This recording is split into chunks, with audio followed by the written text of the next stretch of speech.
So again, my camera is broken on my computer, so you're only going to get to see the letter with my name for tonight.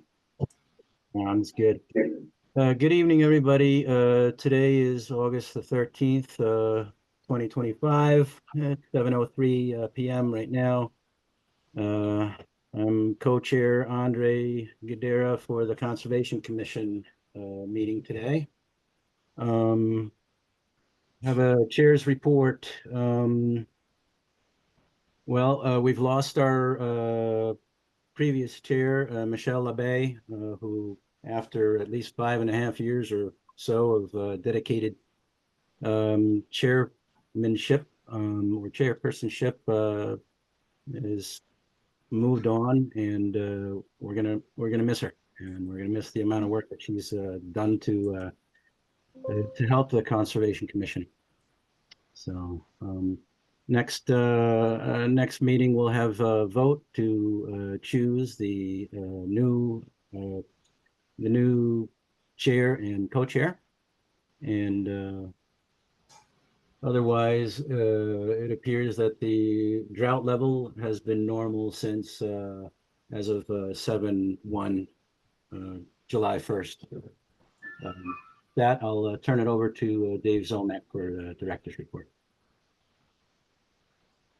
Sure, thanks, Andre. And yeah, earlier I had sent Andre, after receiving Michelle's resignation effective immediately, I had sent Andre a quick note saying it would be appropriate to put reorganization, typically that's what it's called, on our next meeting, on your next meeting, which is the 27th. So starting off that meeting with the procedure for electing a chair and vice chair. I think you have a chair and vice chair, right?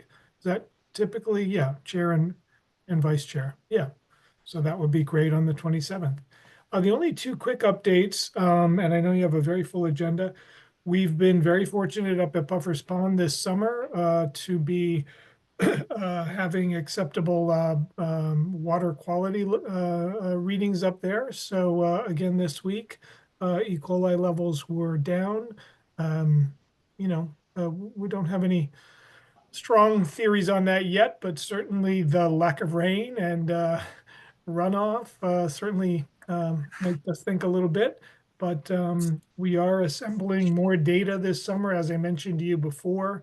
Once a month, we're taking readings upstream in the Cushman Brook and additional readings around the pond. So at the end of the season, we'll have a much better picture of perhaps what's going on at Puffer's Pond and in the Cushman Brook.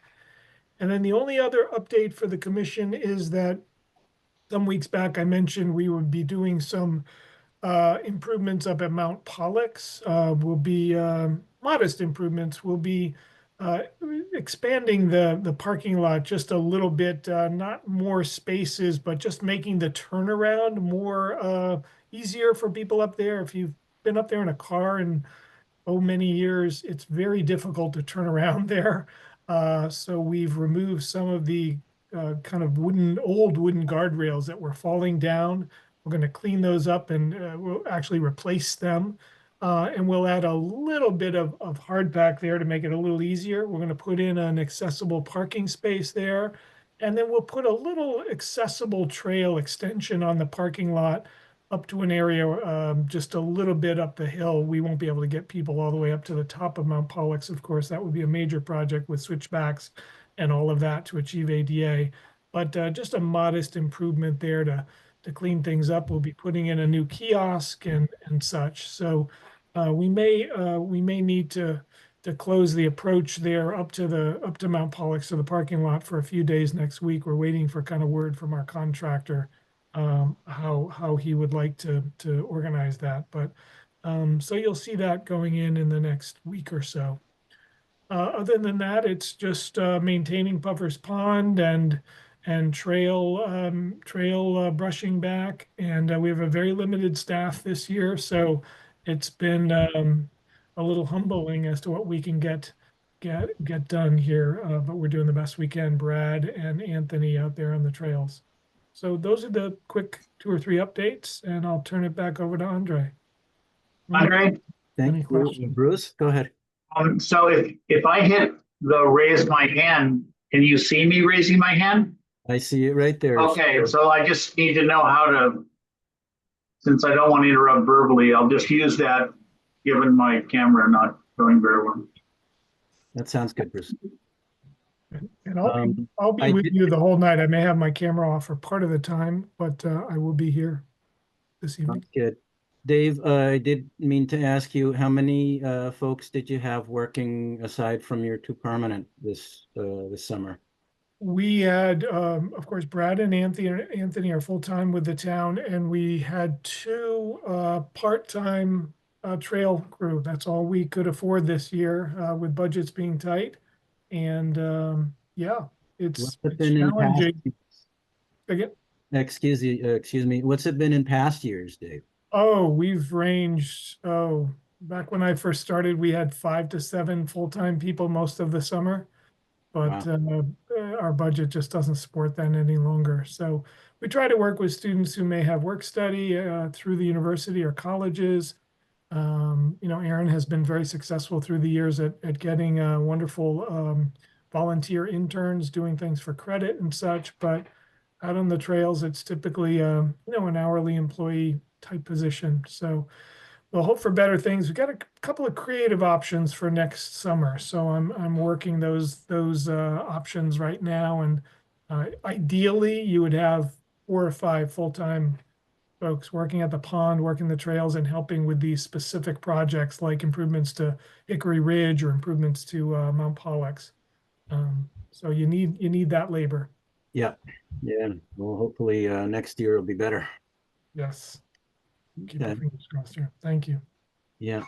You're welcome. Jason, you just joined us. Thanks for joining us. I was just announcing that we're going to have a vote next week for to choose a new chair and co-chair since our chair has resigned.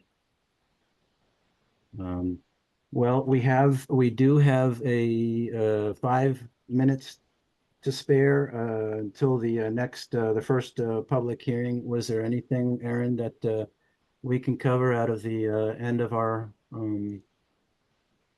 meeting? Anything, Yes. monitoring reports or the request for minor modifications? Yes, I'll cover the two minor modification items, and I don't even think that these issues are substantial enough that really it even warrants a vote. It was more, I wanted to put on record that these changes were requested, and if anybody has an issue, we can certainly take a formal vote to consider them. Or if you think that they're negligible, we can just move on. So several years ago, we permitted a series of trail improvements at Sweet Alice Conservation Area. And one of those has remained incomplete, but we have lined up with the assistance of the Kestrel Trust, completing the final piece, which is, I believe, Area 3 on the approved plans. And the contractor who's doing the work has said that they want to widen the boardwalk from 36 inches to 43 inches to make it a little easier for people to pass one another for accessibility purposes. So the difference of a few inches width on the boardwalk, and this is a helical pier boardwalk, so it's a zero impact boardwalk. It's raised up off the ground.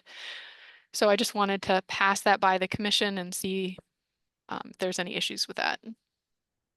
Thanks, Aaron. Does anybody have any issues? Raise your hand. I'm not seeing any hands raised. Anybody from the public, if you're there?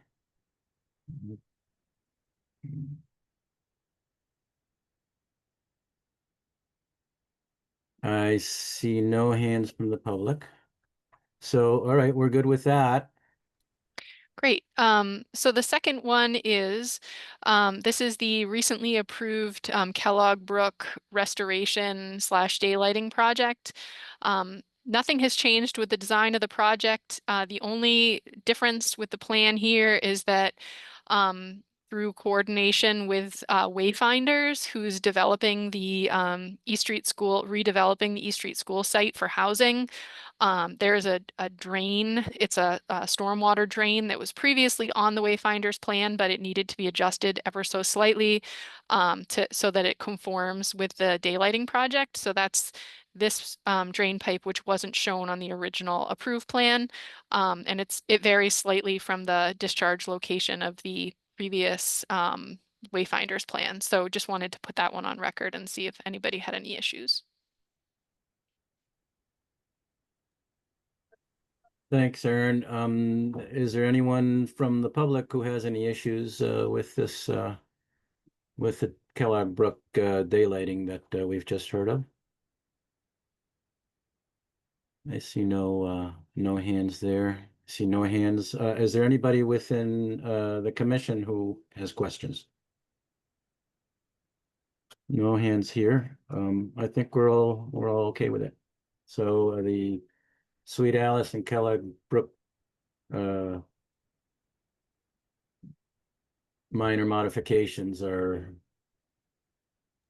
good. Great. I know we have one more minute. Just would share, this is one update that I didn't get to share with you, Andre, before the meeting, but I did this afternoon observe that there was some work taking place at 685 West Street, which didn't have a wetlands permit. So I'm going to be reaching out to the landowner tomorrow morning and probably issuing a notice of non-compliance and asking them to cease and desist until they have a permit in hand from conservation. So I just wanted to share that information with you. It was some excavation and stockpiling that was happening in the buffer zone on West Street. So I'll be following up on that in the morning, and it's not on the agenda, but just wanted to make sure everybody knew. Thanks, Aaron. And was there, is that one that we've looked at before for anything else? No? No. Okay. Well, thanks. I think with that, we'll launch into the public hearings. We have general procedures for fairness to all applicants in our public hearings. Each hearing has 20 minutes on the agenda, 5 minutes for a presentation by the applicant, 5 minutes for the staff to make comments, 5 minutes for the public to comment, or 2 per person, and then 5 minutes for the commissioners. Just to remind everyone that the commission requires all submitted materials be all materials be submitted by Wednesday, the week before our meetings, by close of business. And when you're going to present, just please be sure to clearly state your name and address, well, for the presenters who you're working for, and for others to say your name and address and your preferred pronouns. With that, we'll launch into our first meeting, our first hearing, which is a notice of intent. Goddard Consulting LLC on behalf of Courtney Rose for the construction of a proposed single-family home and buffer store restoration within buffer zone to bordering wetland, vegetated wetland at 30 Wildflower Drive, map 21D, lot 16. Do we have folks from the public or folks who are going to present here? I see a hand there. Steve Riverty. Anybody else? Steve, you're on, but you're on mute, I believe. There you are. Hey, you guys hear me? Good evening. Yes, we can hear you. Are you the only person presenting today, or? I believe so. I don't know if Courtney's here as well. If you see him in there, you can promote him. I told him what time the meeting was, but I think it's just going to be me. Okay. I'm not seeing any, but they can raise their hand if they want to Yep. during the meeting, and we'll look for it. I see Carol's iPhone with a hand up. Is that someone who's with you? No, not with me, but it could be Courtney. Do you want me to allow them to talk, Andre, and see? Yeah, I'm going to, hello, Carol, can you please unmute? I see that your hand is up. Hello, Good, Carol. good afternoon. This is Courtney. Okay. I'm using Carol, which is my wife, tablet. Awesome. Thanks for joining us. Yeah. you're welcome. Okay, Steve, Bruce, you had a question? Yeah, Steve, are you with Goddard Consulting? Yeah. Okay, thank you. And so Steve, Bruce's hand and Carol's and Courtney's hands are both up. So, all right, why don't you go ahead, Steve, and All right. start your presentation. All right, thank you. I'm Steve Riverty, for the record, Senior Wetland Scientist at Goddard Consulting. I'm here representing Courtney Rose for the project you introduced. We were here last meeting or the meeting before talking about this project. It was originally an enforcement order requiring him to file notice of intent for the project. We discussed it last time. We had some comments from the commission during the public meeting, the public hearing. We took those comments, we formally responded to them, and I think we answered all the questions. I submitted a formal response to comments, a couple weeks ago. I'm happy to go through everything we kind of addressed and changed on the plans quickly if you guys want to, and quick format, keep under my 5 minutes. I know we got a long night. I think if you can do that quickly so that you can show the questions that you've addressed, that'd be great. Yep, I can do that. So one of the questions before was confirming that there was no grading on the site. I think that was a concern because it does drop off to a very steep area, but we're confirming there's no changing of grades on the site per se. Everything will kind of pretty much be built at grade other than, loam and seed and stripping topsoil, but no change in grades per se.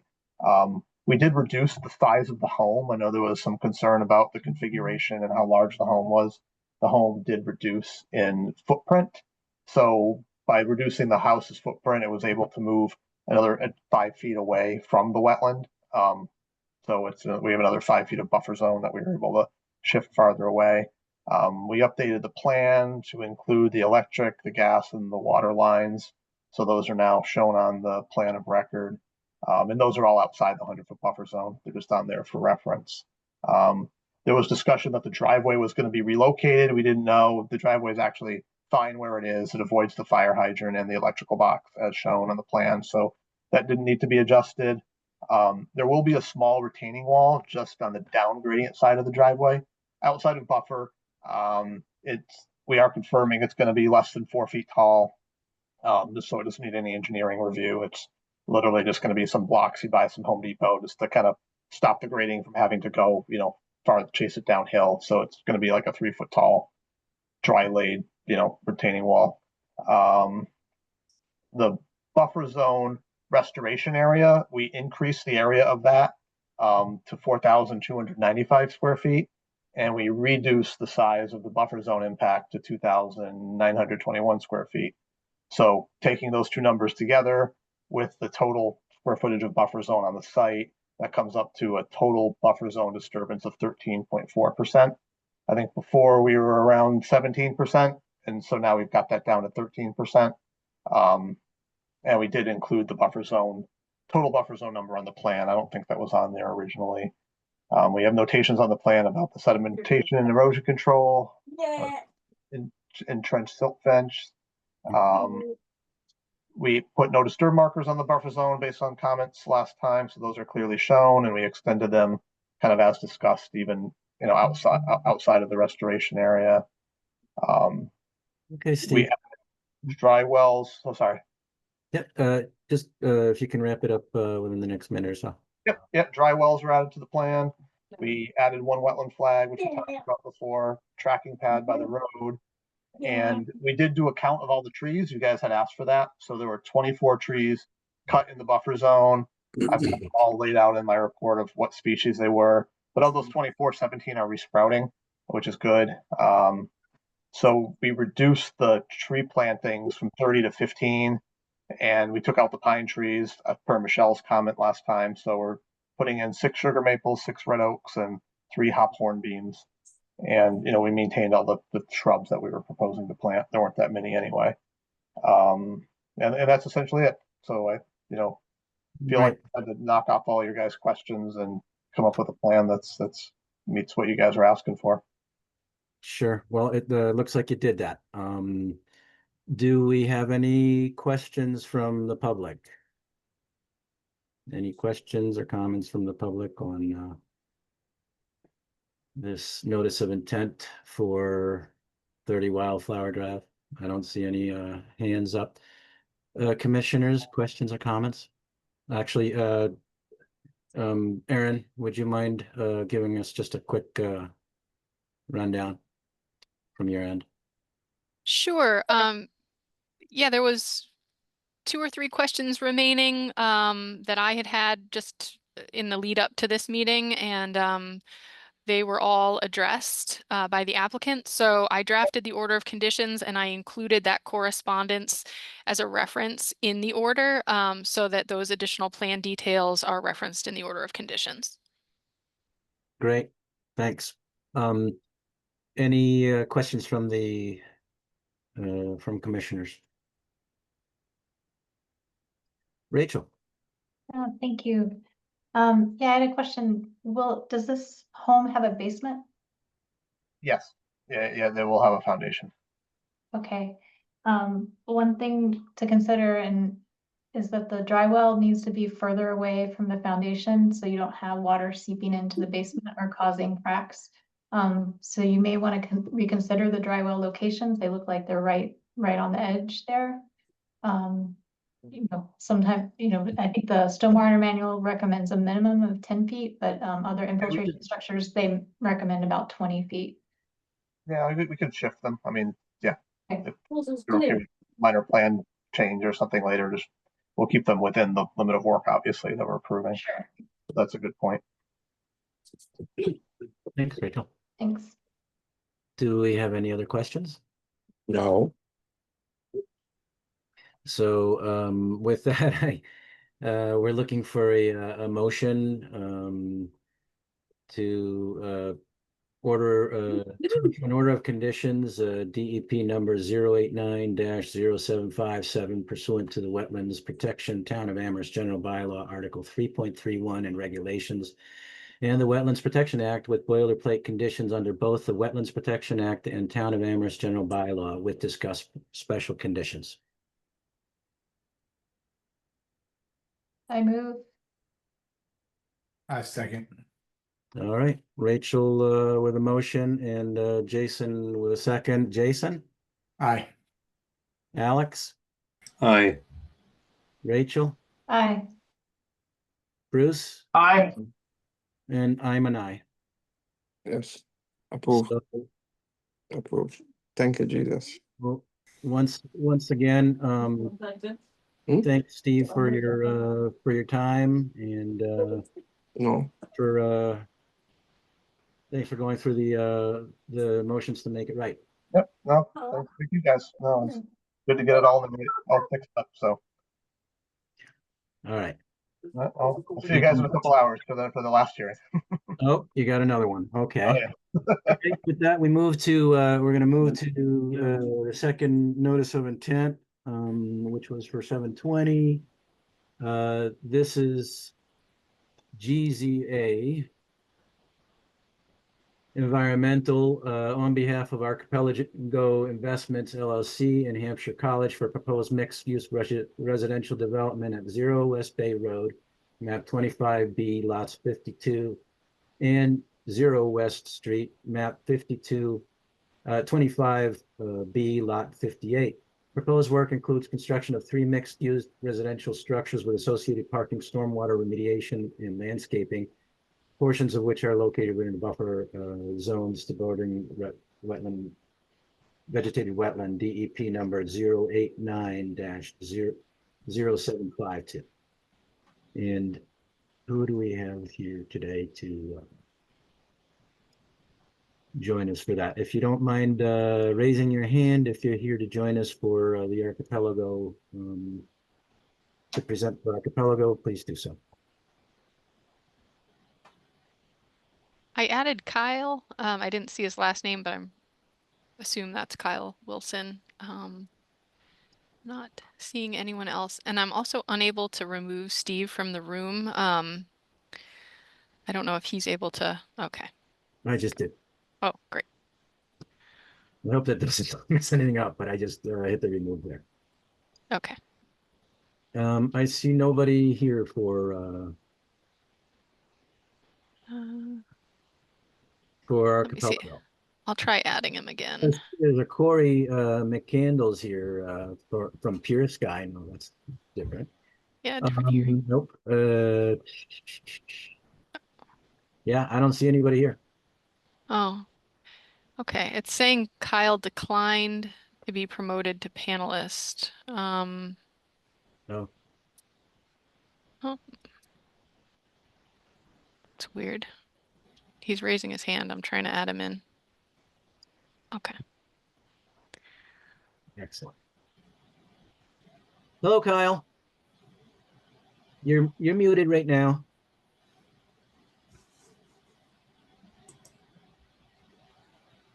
Hi, this is Kyle, but it's a different Kyle. I'm not associated with this at all. So thank you very much. And you can unpromote me from panelist. Thank you. Okay, bye-bye. Okay, All right. Well, Aaron, what do you suggest we do here? Because we don't have anybody here for them. We'll So just continue. we could do one of two things. We could do a courtesy continuation, or if you want, we could move to the next hearing and come back to that one. If somebody shows up later, I would defer to the chair on that one. I think we have so much here that we're just do a courtesy continuation. Okay. I'm not sure what else they were going to present us, and you know they did. You know they did need to provide us with some information, and I don't believe that they've given us everything. So we wouldn't be able to close it, I think, today without what we had. So yeah, I'm looking for a motion. I move that we continue to, I don't have paper in front of me, so I can't read the whole thing, but I move that we continue this Okay, for you. until August 28, 27, I think it is. On the screen. I can't read it. All right. I'll do It would be a move to continue the public hearing for DEP number 089-0752 to August 27, 2025 at 7:25 p.m. Alex. So moved. second, Bruce has a second. All right. Alex with a motion, Bruce with a second.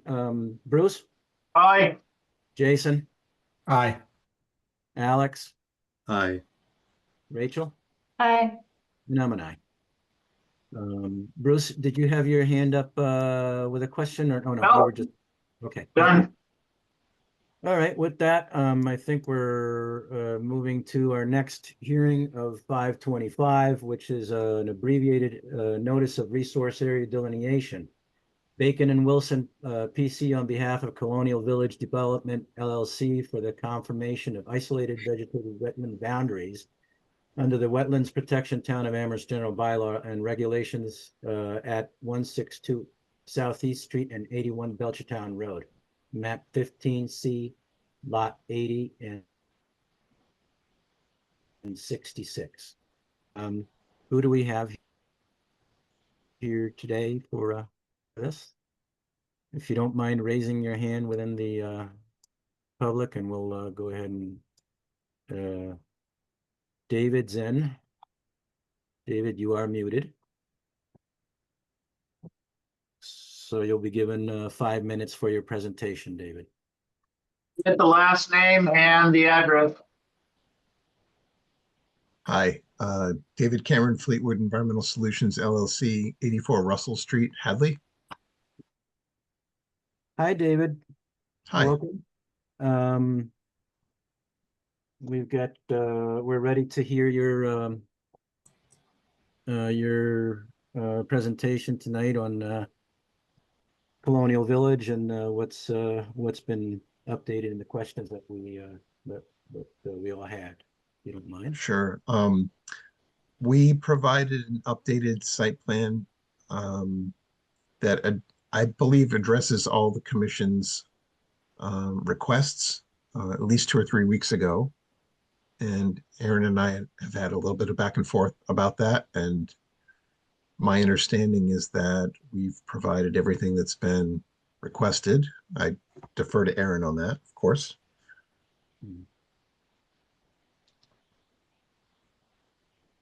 Okay, is that the extent of your presentation, or are you asking Aaron? Yeah, I guess I defer to Aaron. I mean, I think we provided a PLS stamp, and we relabeled an area of a historic stormwater feature. And I think that was the extent of what we provided in the most recent update. Sure, yeah, I think there was a confusion with the different labels that you had, and Yes. yeah, I did see that you'd done that. Aaron, would you mind giving us your thoughts on? Sure. Yeah, so I agree with David that that the most recent round of edits addressed all of the outstanding recommended edits that I had made. There was 2 items that well, one item that came up related to the ORAD, which was as I was drafting the ORAD, I in looking at the sizes of the isolated wetlands, I got concerned about the potential for isolated land subject to flooding, being state resource area and local resource area on the site that we hadn't considered during our review process. So I checked in with David about that offline, and we agreed to insert some language in the finding of fact that basically noted that we were not confirming isolated land subject to flooding or land subject to flooding as part of the determination on this ORAD. So I think that settles that, and I'm comfortable moving forward with the issuance of the ORAD. I think the only other item that I wanted to mention was I am concerned that mowing has continued on the site, and I had brought this up to the applicant back when we had agreed upon the determined flag locations in the field. Like, now that we've determined the flag locations and everything's been updated on the plan, that the owner should cease mowing the wetlands as they are on the site. And I did see that the wetlands had been mowed and that the flags had been removed on some of them or moved on some of them. So I think the commission should resolve with the applicant the expectations for mowing of the site, but I am prepared, and everything's prepared to issue the ORAD tonight. Okay, so yeah, I mean, what we have is 2 issues. We got an ORAD and we have a violation. I'm not mistaken here. Aaron, is there a way that we can deal with them separately? With the violation as a violation, or as and then the ORAD on its own?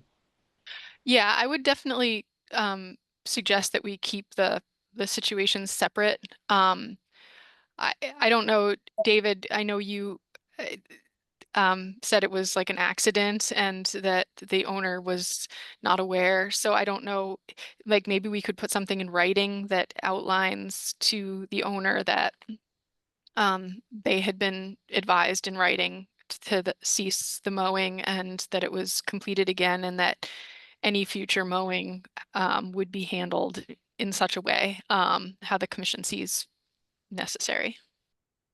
Yeah, I coordinated with the property owner and the applicant on this. I think it was 2 weeks ago about this, based on your concern, Aaron. And based on my understanding, and I have not been to the site to confirm this, but based on my understanding, the flags were not removed. There was a new maintenance person added to the roster who didn't know about not mowing the wetlands. And did end up mowing some of the wetlands. My understanding is the flags were not removed, and certainly all the flags that you and I added to the ANRAD were surveyed well before this all happened, so we don't need to worry about that. But the maintenance crew has been given explicit orders not to do any more mowing within those flags. So I think that's issue is settled. But none of the flags, based on what I've been told, none of the flags were actually removed. They're all still intact, but I think the new maintenance person saw that wetland number 1 had dried out and for whatever reason thought that it was okay to mow it. I'm not sure how he got that message or had that impression, but that's my understanding of the issue. Anything the commission wants to put in writing in the ORAD that precludes or prevents the mowing of those wetlands, I don't think the applicant would have a problem with. Okay, sounds good. Thank you, David. Sure. I'm going to look for, do you have anything else, Aaron, that you would like to say? I mean, I think we could easily write a letter just explaining what the circumstances are and having a record of a notice, if you would, to not mow there anymore. I think may be sufficient, but I want to hear from the other commissioners as well. All right, anybody from the public who would like to comment on the Colonial Village ANRAD? Please raise your hand if you had a comment. I don't see any comments. No, it won't be too late to do it. If you raise your hand while we're still talking here, so a few minutes. Anyone from the commission who has questions on this? Any questions? Is everybody okay with sending a letter to the owners of the of Colonial Village, requesting they not mow anymore on the wetlands? Looks like we're all good.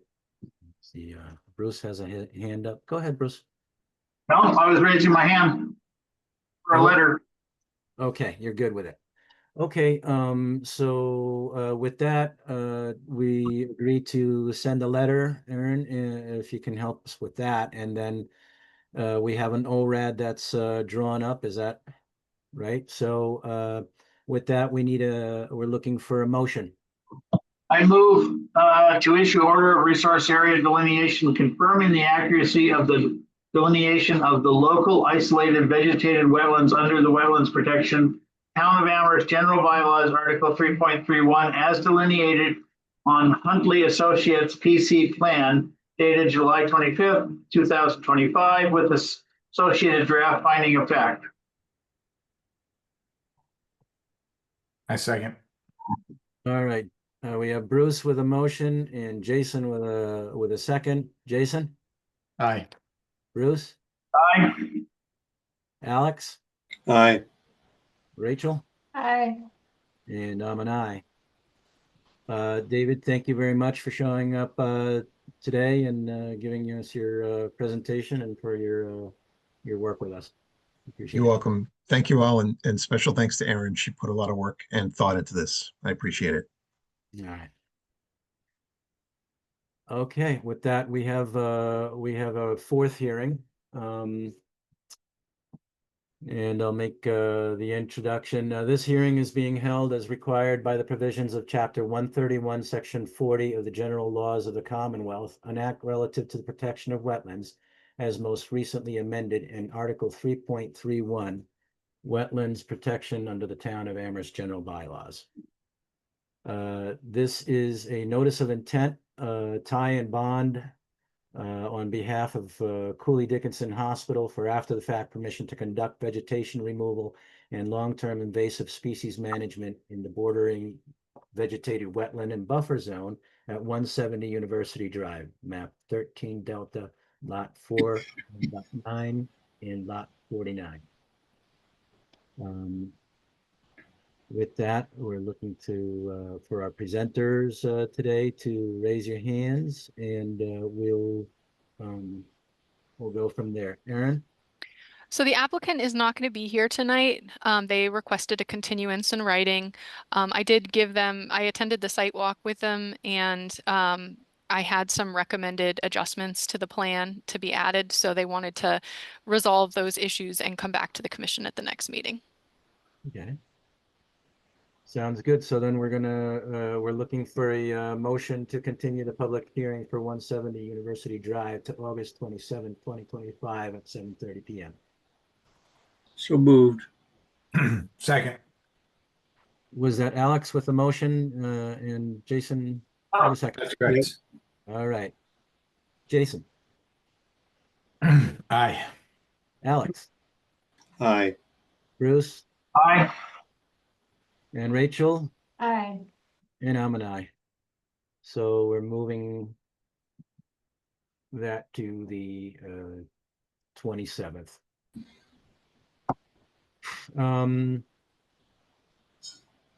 Hearing number 5. This hearing is being held as required by the provisions of Chapter 131, Section 40 of the General Laws of the Commonwealth, an act relative to the protection of wetlands as most recently amended in Article 3.31, Wetlands Protection of the Town of Amherst General Bylaws. This is a notice of intent, Berkshire Design Group on behalf of CIBA, CIBA LLC, for the development of 2 existing residential lots, including a proposed 2-family home, a 10 parking space porous paver parking lot, ADA compliant entrances and associated grading and utility work at 807 and 825 Main Street, map 15 Alpha, lots 5-1 and 5-2. Is anybody going to be presenting here? I see a Jeff Squire here. Jeff, you're on. You can unmute yourself and tell us if there's anyone else here with you. I see Lorenzo's iPhone. Excuse me. Good Jeff, evening, everyone. Lorenzo Yes. with you. Good Yes. evening. Yes, Jeff Squire from the Berkshire Design Group, here on behalf of CIBA LLC for the redevelopment of 807 and 815 Main Street. And I can lower hand. I can share a quick presentation with you and just take you through the project. I understand there's some outstanding information that's being requested, and a little hiccup with the a butter notification. So we anticipate that this hearing will be continued to at least the next hearing, but hopefully we can, in addition to addressing Aaron's comments, address any other concerns or questions that the commission may have, following tonight. So, with that said, this project involves 2 parcels. So it's 807 and then 815 Main Street. This is just east of, South Pleasant Street, leaving town, heading toward Amherst. These are 2 houses that have been, Jeff, yes. can you make that bigger, because we can't see a thing. It's really hard to see Oh, that. I'm sorry. Yes, I'm sorry. Yep. There, how's that? A little bigger there. I think that looks better. I think we Okay. had a couple hands up by commissioners Perfect. for the same reason. Thank you. So apologize. Yeah, so Fort River School in the back of the properties. These are two residential parcels that have existed, for quite a while along Main Street. There's rental units in this one now. There was formerly a single-family residence on the 815 property that has been demolished in the last couple of years just because of its status and in disrepair. So these just a couple images of the site from Main Street. So the 807 property, which you can see here with the brick structure, is up close to Main Street. There's space and open wetlands behind it. The adjacent property, this is the structure here in the lower left-hand or right-hand corner that's been demolished, but this was also a single-family house right adjacent to it. They shared, there was sort of a common driveway entrance. These are shared by the same owner now. There was similarly a sort of a small entrance drive to the 807 parcel, or I'm sorry, 815 parcel further to the east, right here that you can see. And so this structure has been demolished now. There's a foundation remains. There's some slabs there. but the parcel doesn't exist anymore.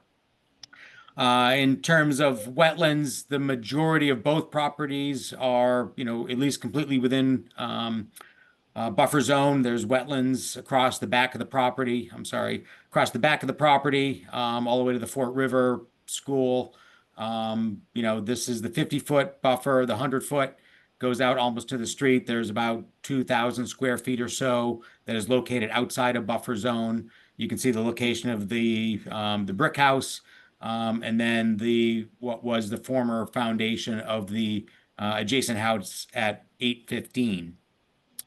The proposal is to redevelop the 815 parcel. Again, these are owned by the same entity, so they would be essentially combined in terms of parking and access to alleviate some of the constraints on the site. This proposed structure would be a single-family home with an internal ADU, but we need to slide it back a little bit to conform with current setback requirements.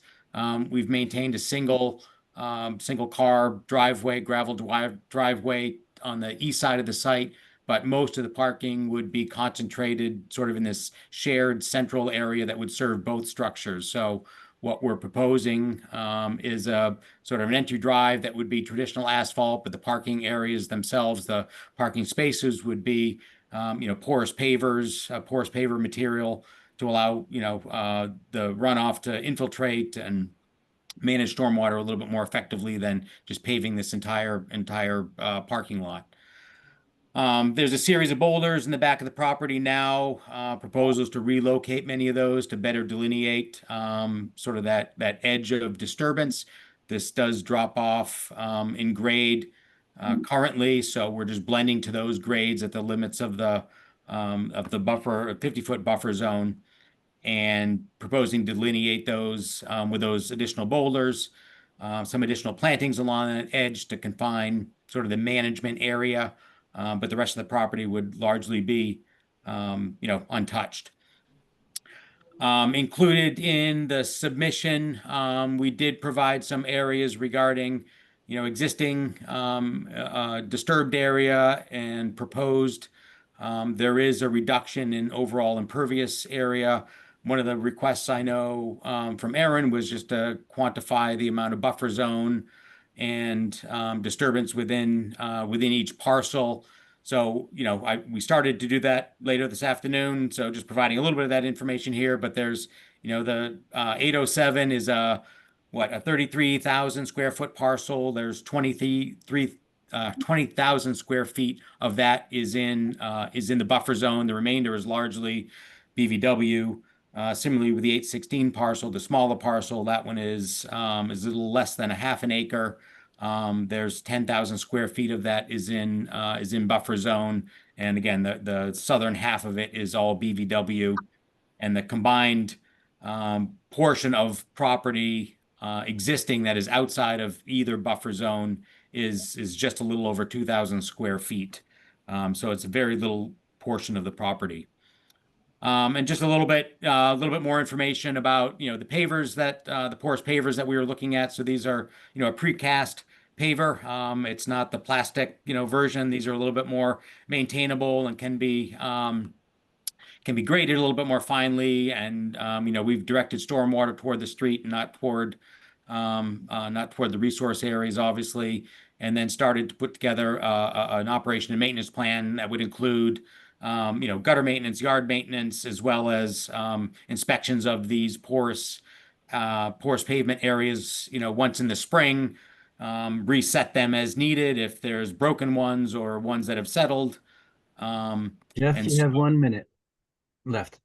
Okay, and so yeah, this is the end of the presentation. So just sharing, we'll pass along all this information in the next week or so, but just wanted to give you an introduction to the project at least and answer any other questions that the commission may have. So I'll leave it at that. But that certainly does help to get us started. I know that there was information we were looking for still, and was still pending before it was time for us to be able to consider it. But what you're with your intro, I think will we'll be able to make a decision coming up. All right, Aaron, would you mind giving us your 2 cents on this, please? Sure. I've reviewed the plans. I visited the site with Jeff earlier this week, and just some sort of housekeeping stuff, getting an engineer stamp on the plans, specifying the erosion and sediment controls, that we would want to have a third-party erosion control monitor required in the order of conditions, getting the specifications for total buffer zone, existing alteration, proposed alteration, and then the total mitigation area that's proposed for the project, a count of the number of trees being removed versus replaced, adding a construction entrance for tracking, not to track material into the road, identifying snow storage, and an operation and maintenance plan. So those items are the things that I wish to include in their submission prior to the 27th, which again would need to be submitted to us next Wednesday, the 20th, in order to be on for approval. The other item was that they were unfortunately a day late on their abutter notifications, so they're going to re-notify abutters to make sure that for the 27th, abutters are notified, and we'll just do a continuation of tonight's hearing to a date certain, so that we'll essentially do a quick recap at the next meeting of what was just presented. Okay. Thanks, Aaron. Jeff, you think you got that all you got that all handled for next meeting? Yes. Yeah. Well, like I said, we've made a dent in it, and so I think we'd certainly be ready for next Wednesday. Yeah, I see that you've filled in some of that information okay. I do see that there's Lorenzo's iPhone here. Is he with you or not? Yes, he's on our team. He's one of the developers. Okay. And then I have someone else who's got a 401 phone number. I don't believe they're with you, are they? Not that I'm aware of, but I don't know for sure. All right.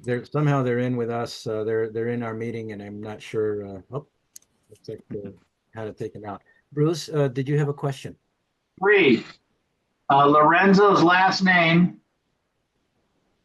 Squire. Macaluso, Macaluso. Macaluso. Okay, and you're with Berkshire Design Group? With SIBA LLC, I'm one of the owners.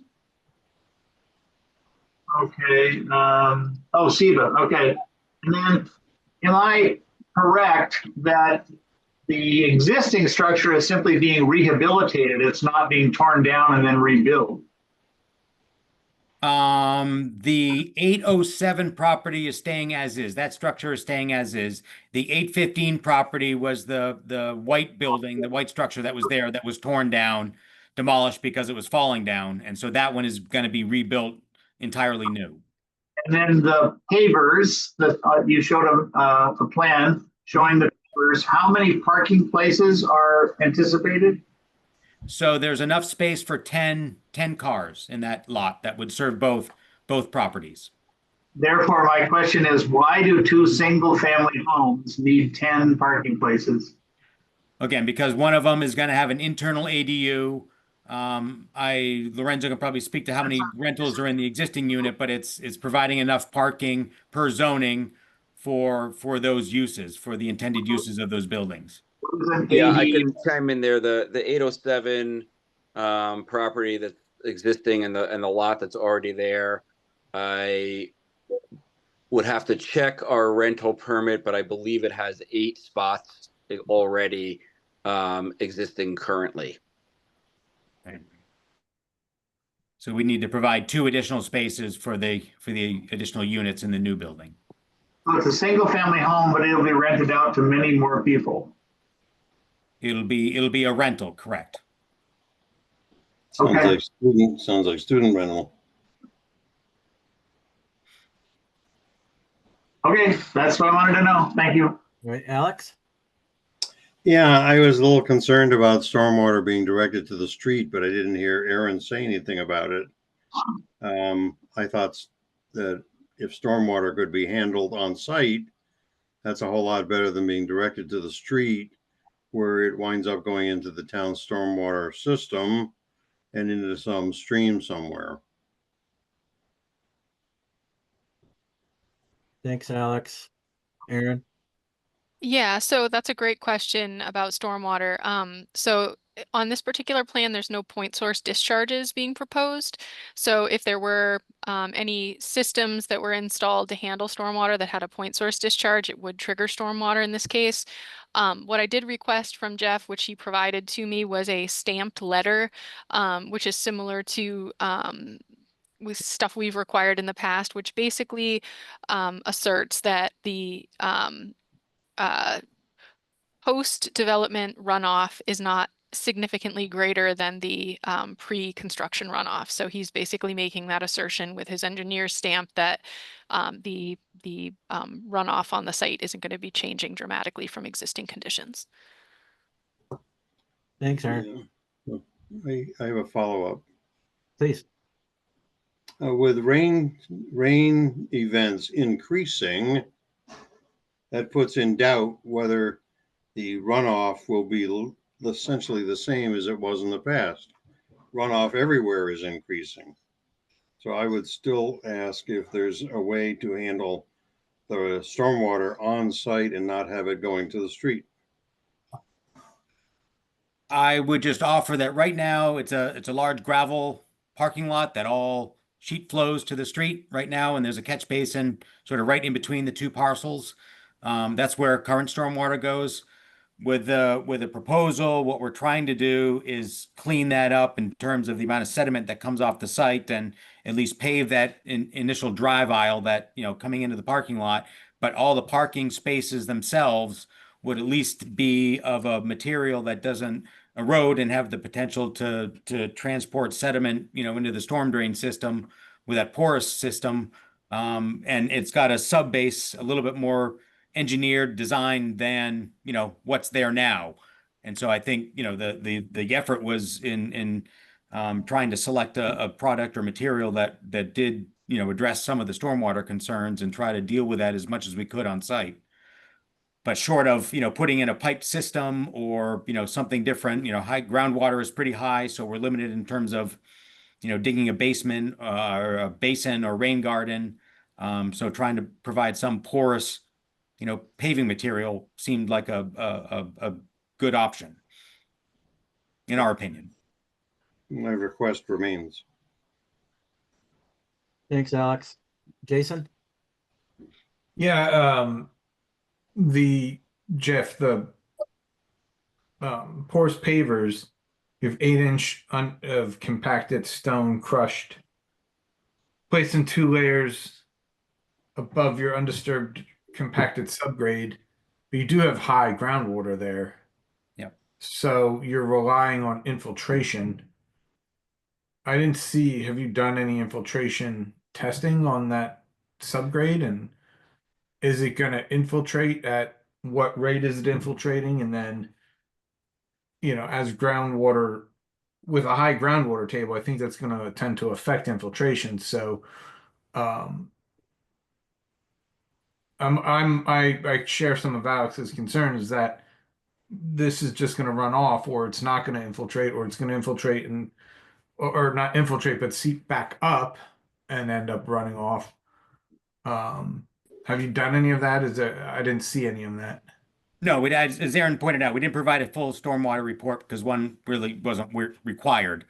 I guess, you know, the point of what we were trying to propose is right now it is a compacted, you know, fully compacted gravel lot that sheet flows toward the street or toward the wetlands. And, you know, that's probably 98%, you know, compaction. And so it effectively just, you know, when you get a heavy rain, it all is just going to run off. And so at least in what we're providing, there is a sub base that is at least a little bit engineered, and it's crushed stone. There's a 20% void ratio. You know, there's some storage capacity in that sub base, regardless of, you know, where groundwater is or what the material is. And so just by doing that, we've increased, you know, the ability to store water on the site and not just run off directly. And so I think that was at least, you know, as opposed to just expanding or leaving that gravel lot as it is. We don't have the ability to do anything subsurface. There, you know, a big detention basin isn't really possible on the site because it's so limited and constrained, you know, upland area wise. You know, we're right up against the street with these lots in a small parking lot. There really isn't much room to do anything. And so this was a way to try to improve the current condition, provide some stormwater measures at the surface that we could, direct it in a place that wasn't toward resource areas. And why is, Aaron, can you refresh me as to why a stormwater report wasn't required, or why post-construction BMPs aren't required? Right. So these are separate lots, and on each lot, on each individual lot, it only becomes subject to stormwater if there's 3 or more units. So my understanding is that there's 2 units in the brick building, and that there's proposed to be 2 units on the other property, and that they would just have a shared driveway. And so seeing that they're 2 separate properties, each with a 2-family home, they're kind of on this line where it's, you know, if it was like a combined lot with 4 houses, I would say it would trigger stormwater, but it's 2 separate lots with shared parking and driveway. So that's why I requested the stamped letter that requested basically for Jeff to make his assertion about post-development flows not exceeding existing. So that was and also there's no point source discharges. So when there's a point source discharge that's proposed as part of a stormwater management plan, that would trigger the full stormwater management investigation. So in this case, they're not proposing anything like that. And then are we considering pre-project the essentially the lot with the demolished structure? Right. So they are, I believe, grandfathered for a period of 2 years from the time the house was standing, demolished, to rebuild it under the current regulations, at which I believe they're in that time window for. So that's my understanding. And they're also staying within the general footprint of the previous structure. From a flow standpoint, you have a building that had a basement that now is essentially a pit. So nothing is flowing up, right? You're collecting way more water in that. I guess that's what as far as a pre-project, post-project flows, you're storing way more water in a pit, in a demolished pit, right, than you would if it were an actual house. I see what your question is. So you're saying, and maybe this is a simple revision to Jeff's letter. Jeff, would you be willing to assert in writing that with both houses standing in their previous footprints prior to demolition, that the proposed project does not exceed what was there previously? Sure. Yeah. It looks like the square footage of the building is shrunk. So you have less Yes. impervious surface of the, but that was all. Because you don't have that much flow when you have a big demoed basement that can collect a ton of water. Right.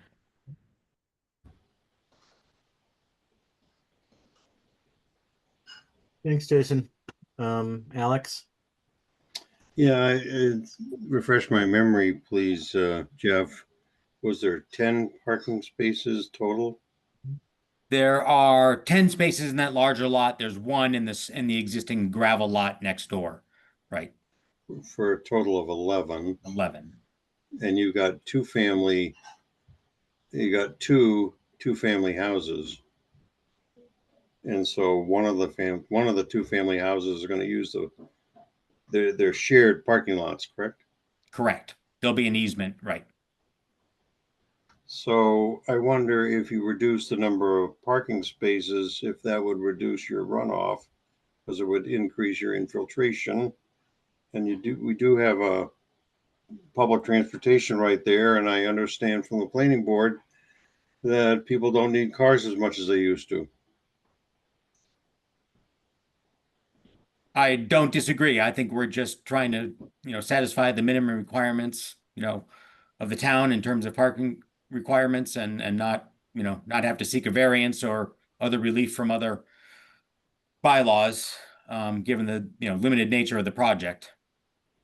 I was just trying to think hear of your a way, just trying to think of a way to increase infiltration, and I need some help from others of whether or not I'm barking up the wrong tree, but even the pavers have some impervious surface, and if you eliminated parking, maybe increase infiltration and can reduce runoff, because I'm so concerned that the severity of storms is increasing, the frequency and severity of storms is increasing, so it's really not a comparison to the past. And that's all I'm going to say on the subject. So, Alex, you're concerned about the amount of parking space there and the porosity of it? I was just trying to think of a way to reduce runoff by increasing infiltration, and the pavers are a great idea, but part of them is impervious. And I thought, well, if you could reduce a couple of parking spaces, maybe reduce runoff by increasing infiltration. But I'm not an expert in this area and defer to others. I certainly am not an expert. Anyone else? I see Aaron, you got your hand up?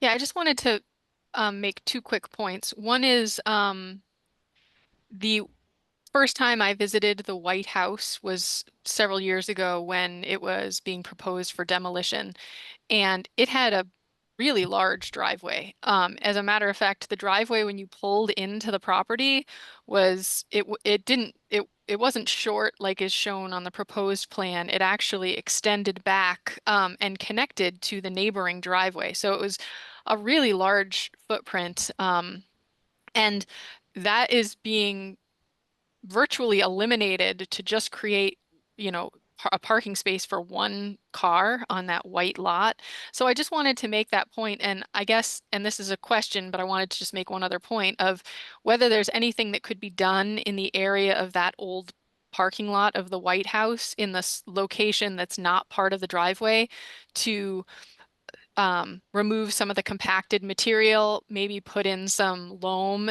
and encourage conditions that would be a little more conducive to infiltration on the property with formerly the White House, if that might help to improve drainage, to remove that old driveway. So that's just one idea. And then the other comment I just wanted to make, and this is just in general, is, being a redevelopment site, I like to see these projects, and I like to see formerly developed lots be developed. I do think that they've made a lot of effort to push away as far as they can from the buffer and to create a nice mitigation area in the back. So I just wanted to say that for the record, that it's easier to permit from my standpoint on a redevelopment project. Understood. Thanks, Aaron, and your point about the driveway having been fairly large compared to that one car driveway that's going to be there later. Kind of seems to balance things out a little bit. And if you were to make that surface that you're going to be not the surface that you're not going to be using there on the White House, as I say, it looks to me like it would go a long ways toward addressing the potential problem of the runoff on the parking lot in the middle. Yes. Do we have any? I don't think we'd have any objection to, and actually a lot of this building footprint is going to be where some of that existing driveway was, but any other portions outside of what is proposed could certainly be scarified and, softened to allow better infiltration. Okay. All right. Alex, any thoughts on that? I'm not on mute. No, am I okay to talk? Yes, please. I've said my piece, and I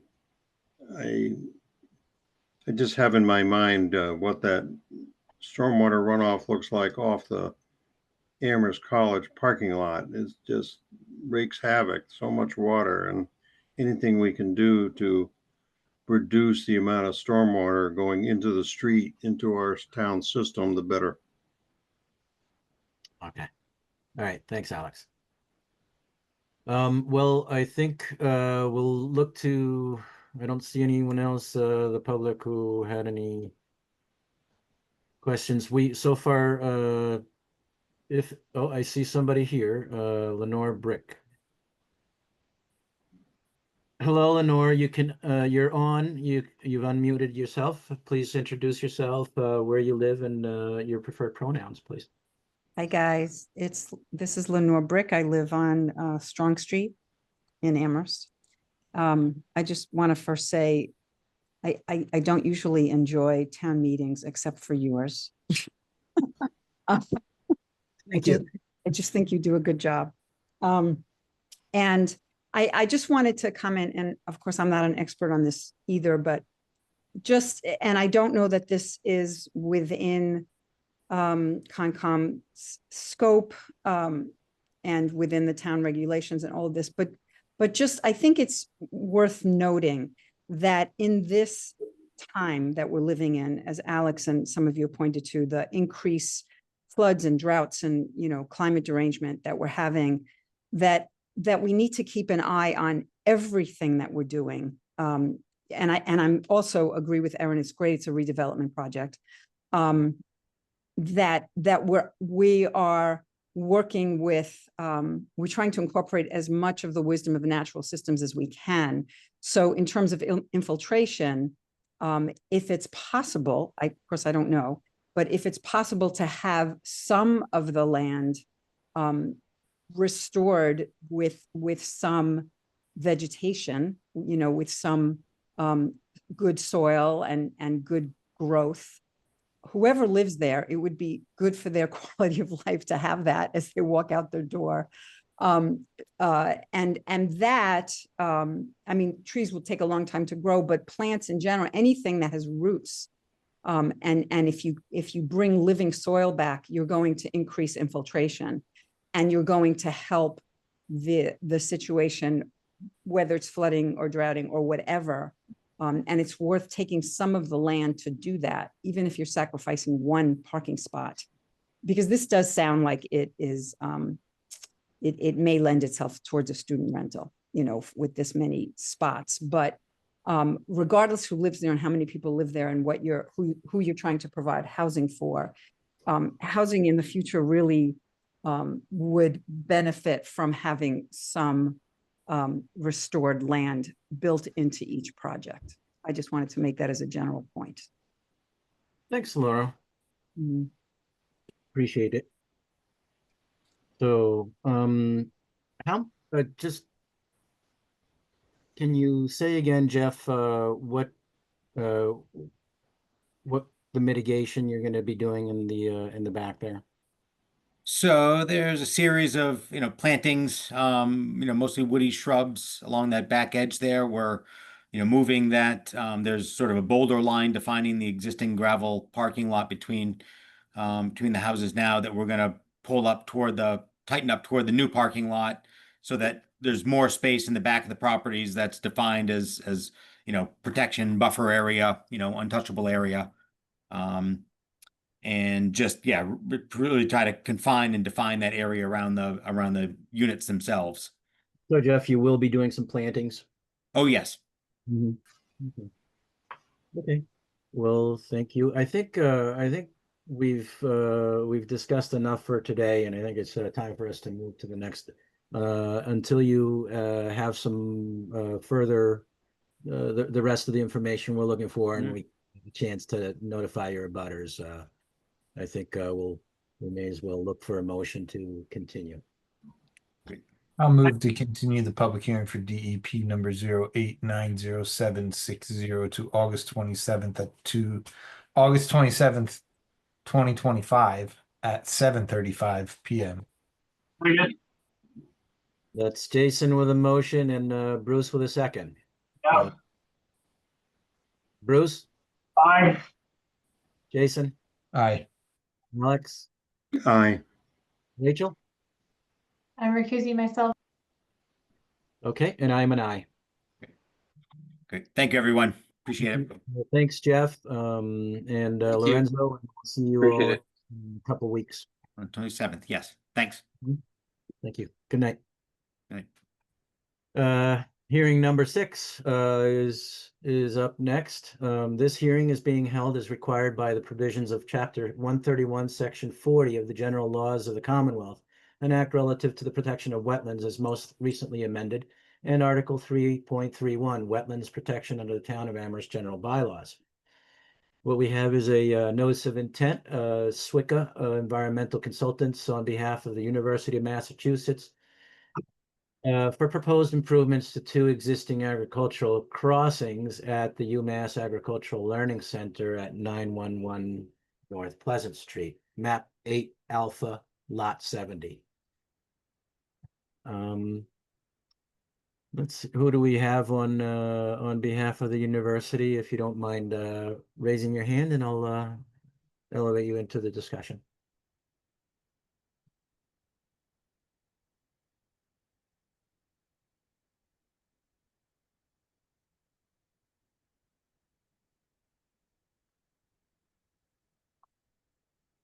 Hi, everyone.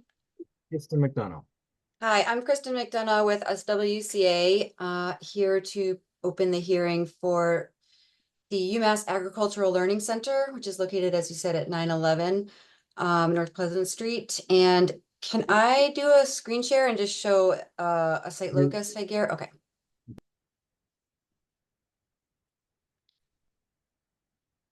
All right, so let me move this guy. So this is the project locus. This is in North Amherst. UMass Campus Center is down here. That's the campus pond for reference. This is an aerial photo. There are 2 existing agricultural crossings. The red outline is the UMass Agricultural Learning Center. So the Agricultural Learning Center is it's basically it's an agricultural research farm, consists of a certified organic farm, and it is owned by UMass, but they have their own, they operate as a separate entity and have their own budget. This agricultural access right here, you can see very clearly on this aerial, there's a pretty established road. So this crossing consists of a shallow ford, and this is exempt under the agricultural exemptions. Kristen, excuse me. Would you mind making that a little bit bigger? Sure. I can pull up the web map too. Very good. Thank you. If this is too blurry, I can pull up the web map. So this western crossing over here, it's also an established crossing, but it's not as much of a road as that eastern crossing over here. So basically we filed a new notice of intent to improve this crossing over here. As again, this one's exempt, but we felt like this one wasn't really an established road. This area here, I know you have some photos in your info packets that Aaron circulated. But let me share one from November, because I think this one's a little bit better because this has lower vegetation conditions.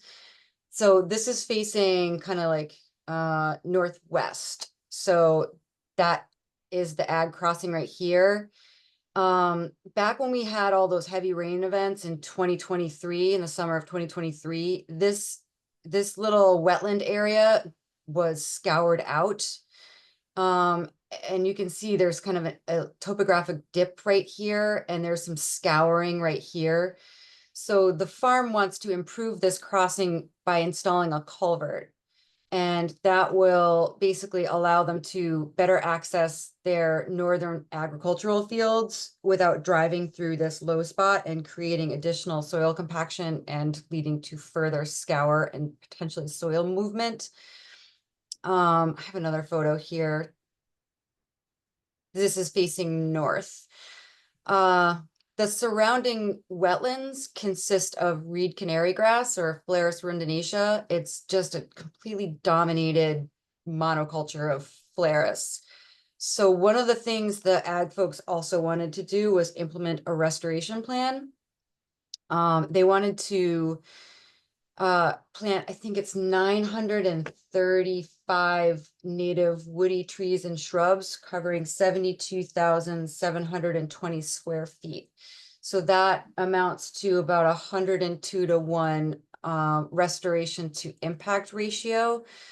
So that will be implemented hopefully this fall. And then on the plans, which I'll share right now, there's a planting detail. If any of the commissioners want to look at that in a little bit more detail. Oops, sorry, I'm off the wrong page. Go down to the plans. I'll move this guy over. No, too big.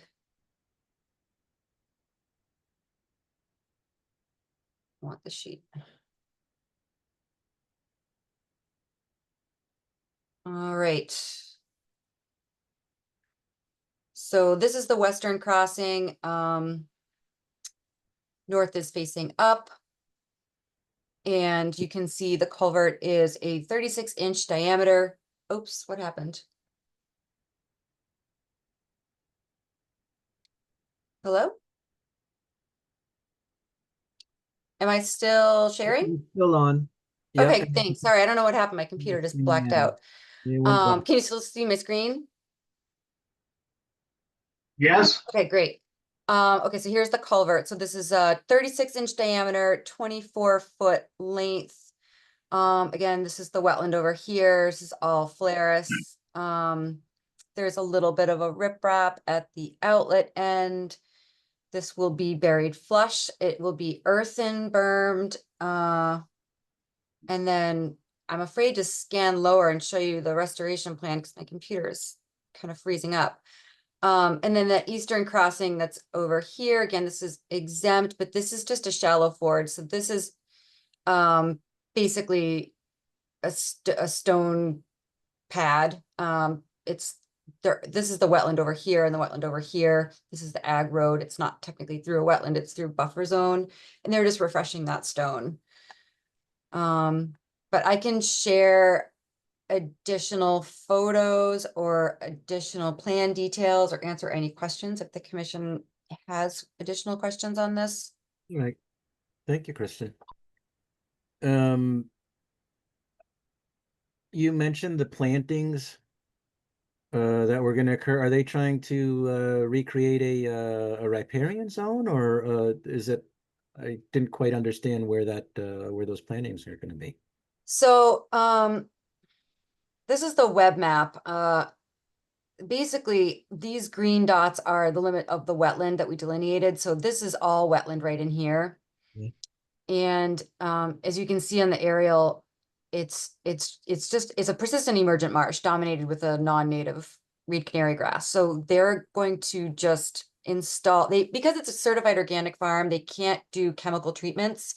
So their theory is if they can plant native woody plants that might outcompete and shade the Phalaris, it will also increase biodiversity, obviously increase shade cover and improve wildlife habitat value. And the plantings they've selected are geared towards keystone species for wildlife, such as fruit-bearing shrubs and mass-producing oaks. So I think that it's really the only way to get rid of that Phalaris without chemical treatment.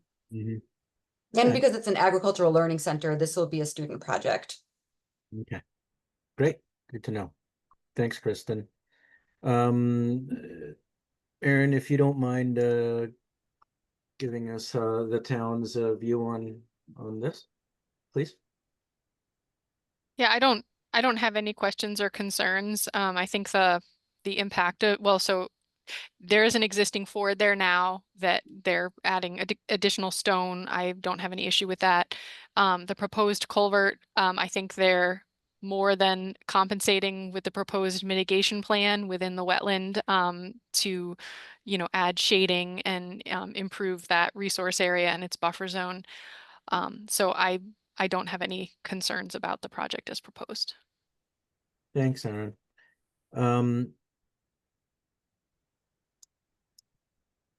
I'm curious to see if there's anyone from the public who has any comments or questions. If you do, please raise your hand and I'll include you in our conversation here. I see no hands up. We'll move to the commissioners. Do we have any questions or comments from commissioners? I see Alex, please.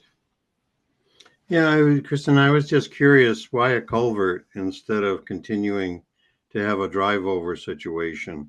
That's a really Culverts- good question. They would have preferred to have another shallow ford, but as it turns out, the UMass cross-country team uses this field for practice, and they didn't want to run over the stones. They use that crossing as well. So they're moving with the more expensive option of installing a culvert. Is there concern about the culvert filling up? Filling up with sediment? Yeah. I don't think that's been raised, no. Just thought I'd ask. Thanks, Alex. Do we have any other questions or concerns? All right, seems pretty straightforward to me. Without any further questions, I'm looking for a motion. I move to issue the order of conditions DEP number 089-063 pursuant to wetlands protection, Town of Amherst General Bylaws, Article 3.31 and regulations, and the Wetlands Protection Act, with boilerplate conditions under both the Wetlands Protection Act and Town of Amherst General Bylaw, with discussed special conditions. Okay, well, we have Bruce with a motion. Do we have a second? I I second. second. Go ahead, Rachel. Looks like Rachel got it. Bruce with a motion, Rachel with a second. Rachel? Aye. Bruce? Aye. Jason? Aye. Alex? Aye. And I'm an aye. Thank you, Kristen. Looks like a good project. And Thanks very much. We appreciate your time. I'm just going to hang out because Jason Vendetti from UMass is not going to be joining. If there are any other issues that come up related to UMass, I'll just be here if you need me and just taking notes if not. Sounds good. Thanks. Okay. Erin, is she coming up on the next hearing, or should we bring her back out to the public? Yeah, I think you could move Kristen back into the public room. Done. Okay, so we got a hearing number 7 is next. This is our final hearing actually today. We've been able to kind of move through things. This hearing is being held as required by the provisions of Chapter 131, Section 40 of the General Laws of the Commonwealth, an act relative to the protection of wetlands, as most recently amended, and Article 3.31, Wetlands Protection under the Town of Amherst General Bylaws.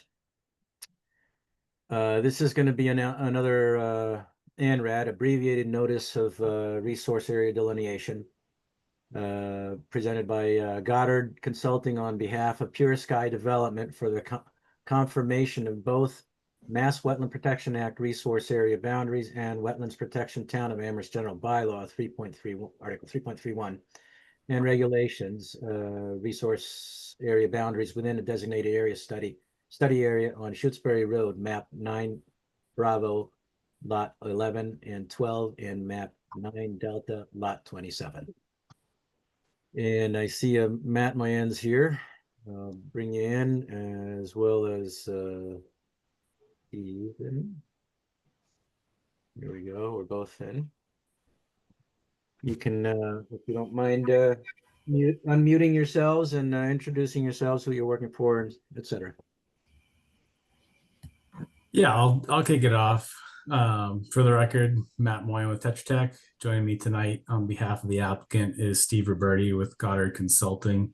I'm going to hand things off to Steve primarily, but wanted to quickly mention that our primary goal with this ANRAD filing is to obtain approvals for all areas subject to jurisdiction under both the Wetlands Protection Act and Amherst Wetlands Bylaw, as was mentioned. We heard some hesitations from the commission earlier this year related to wetland resource areas on the subject properties. And in response to that, the team has conducted an ILSF evaluation and performed field work to delineate additional resource areas that were not verified as part of the 2024 ANRAD. So I just wanted to set the stage quickly to bring everyone back up to speed. So I'll hand it over to Steve at this point for his brief presentation. Great, thanks, Matt. Can you guys actually hear me first before I? You're fine. Okay, yeah, because I'm in a different web app from the first meeting. I think I got booted and had to get in through a web portal or something. So I don't think I can screen share, but I'll go through. So I'm Steve Roberti, wetland scientist at Goddard Consulting, as Matt mentioned, and did the introduction. So Aaron, I actually can't share. I was going to share the plans, but I don't know if you can. Yeah. Oh, here we go. Oh, you just promoted me. Thank you. I just promoted you to panelist.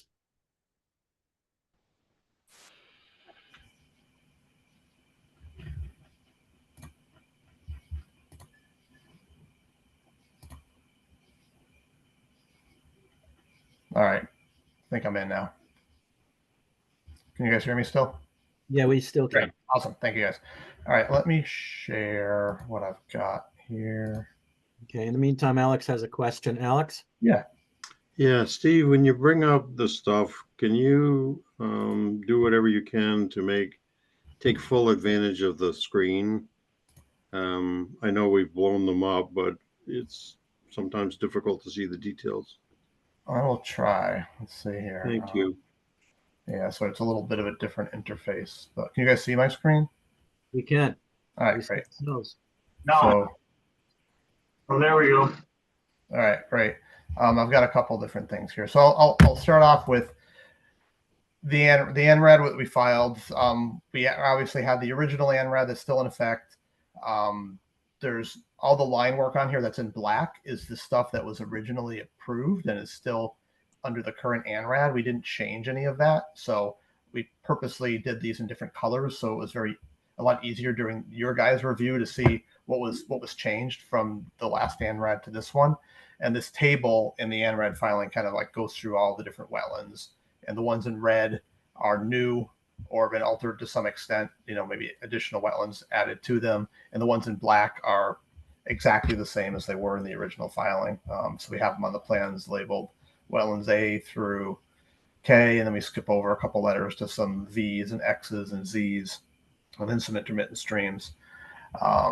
So that's kind of a quick thing here. I'll try to go through everything quickly. It's a large site and a lot of wetlands. I'll blow my 5 minutes if I talk about every one, but I'll try to go through it quickly and touch on everything.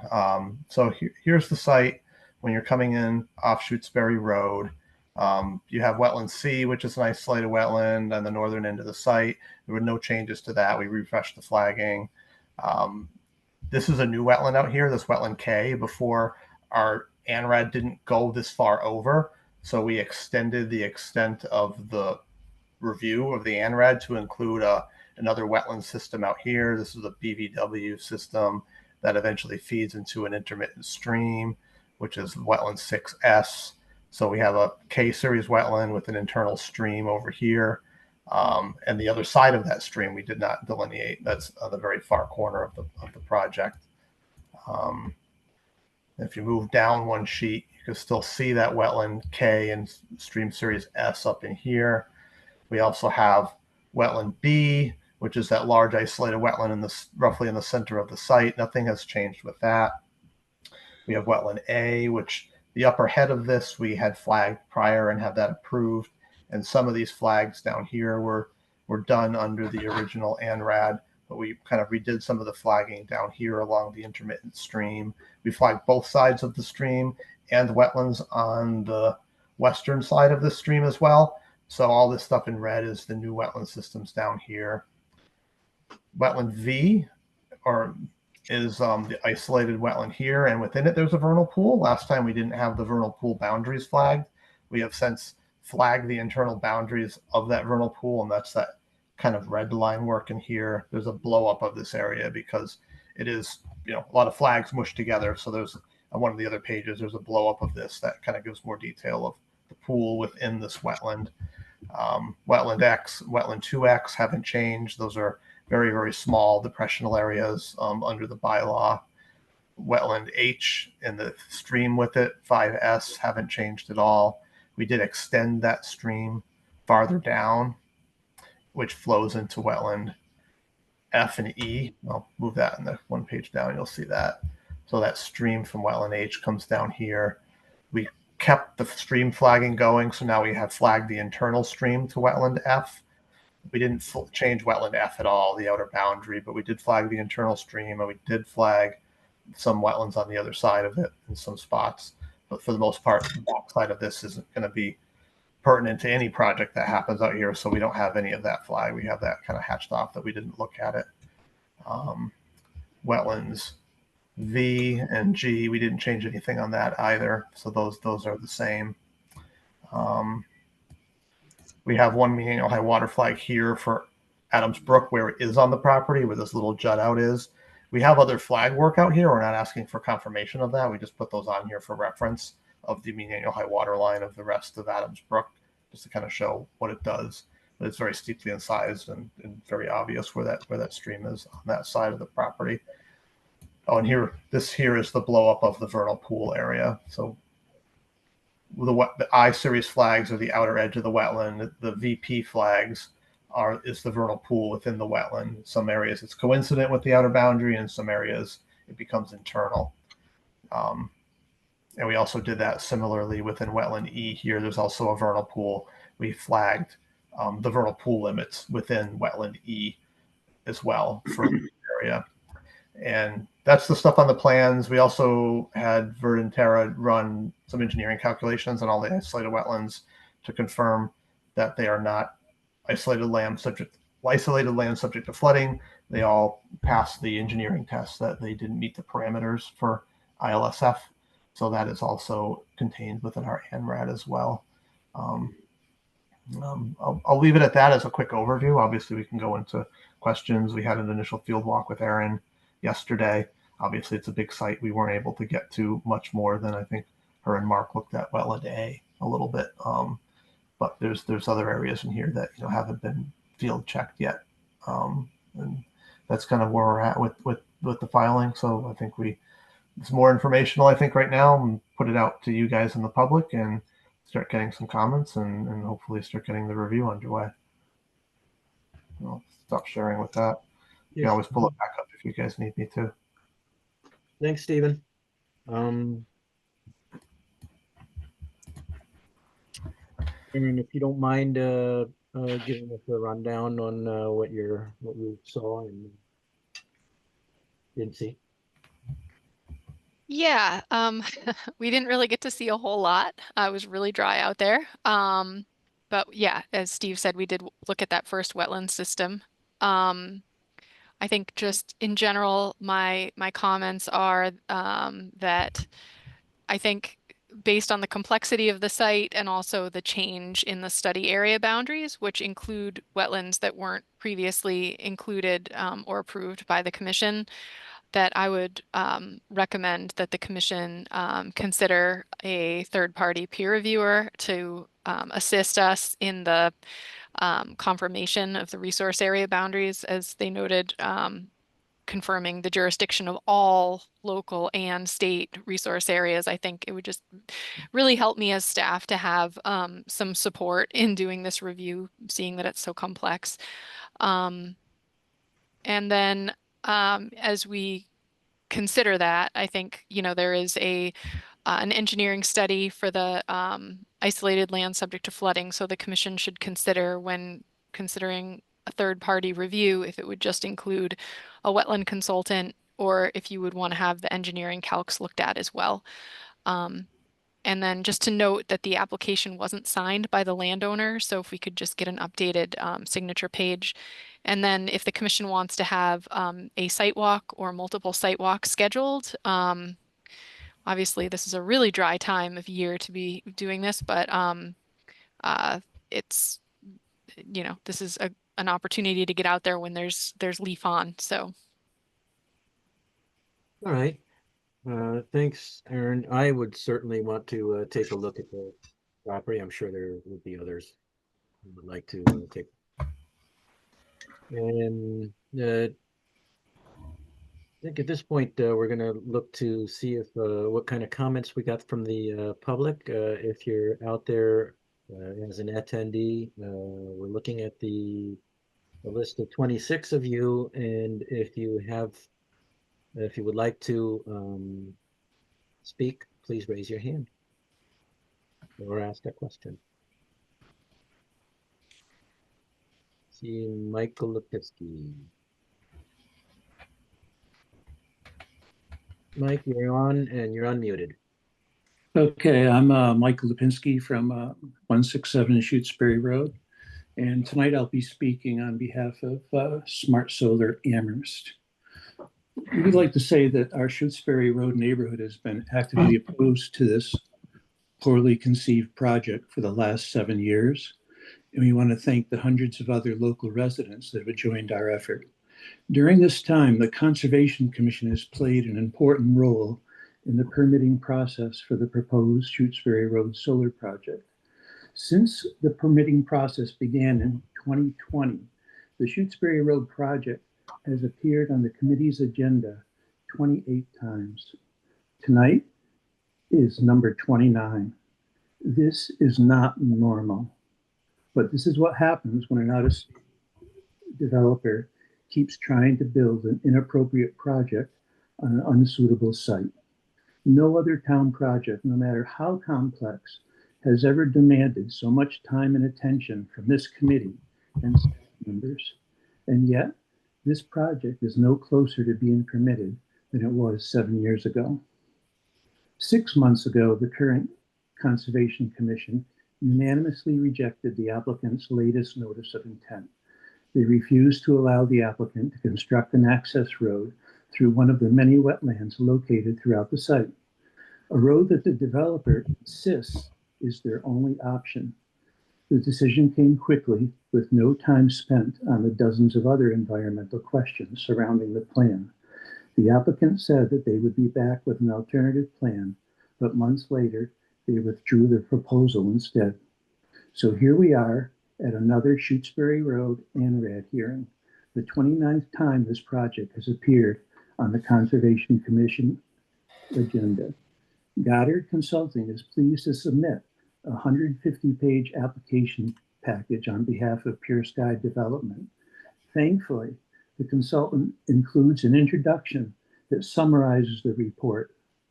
He states, our current delineation matches the most recent ORAD issued on 5/20/2024, but has been expanded to include a wider area and more resources on the site.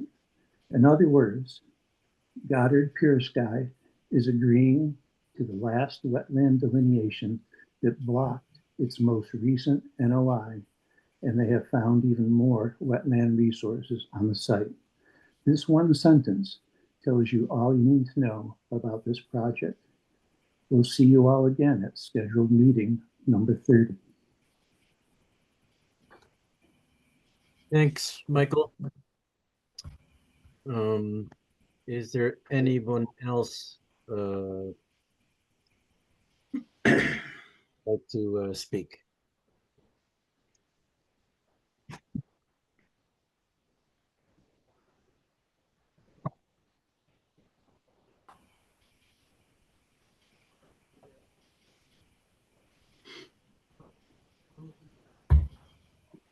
I'm not seeing an, I am seeing a hand here. Here's Jenny Kellett. Jenny, you're in our meeting. Okay. Good evening. Can you hear me okay? Yeah. I just had one question about the delineation that was presented. There's been a drought out here. Could Goddard let us know whether that delineation was done during the drought period? Thank you. Yeah, I can address that. We did this delineation months ago during, it was actually very wet when we were delineating. It's only been drought conditions more recently. You say months ago when? Took a couple back and forth to do it, but most of the field work was completed in June. Okay, thank you. Jenny, I hope that answers your question. Thank you, it does. All right. Address. Bruce? Address for Jenny. Jenny, would you mind giving your address to us, please? Yes. My address, Bruce, is 147 Shutesbury Road. Thank you. Thanks, Jenny. You're welcome. I see Judy Eisman. Judy, you're up. Yes, hi. I chair the Pelham Planning Board, was a long-term member of the Conservation Commission up here and served on the MACC board and other environmental boards over the last bunch of years.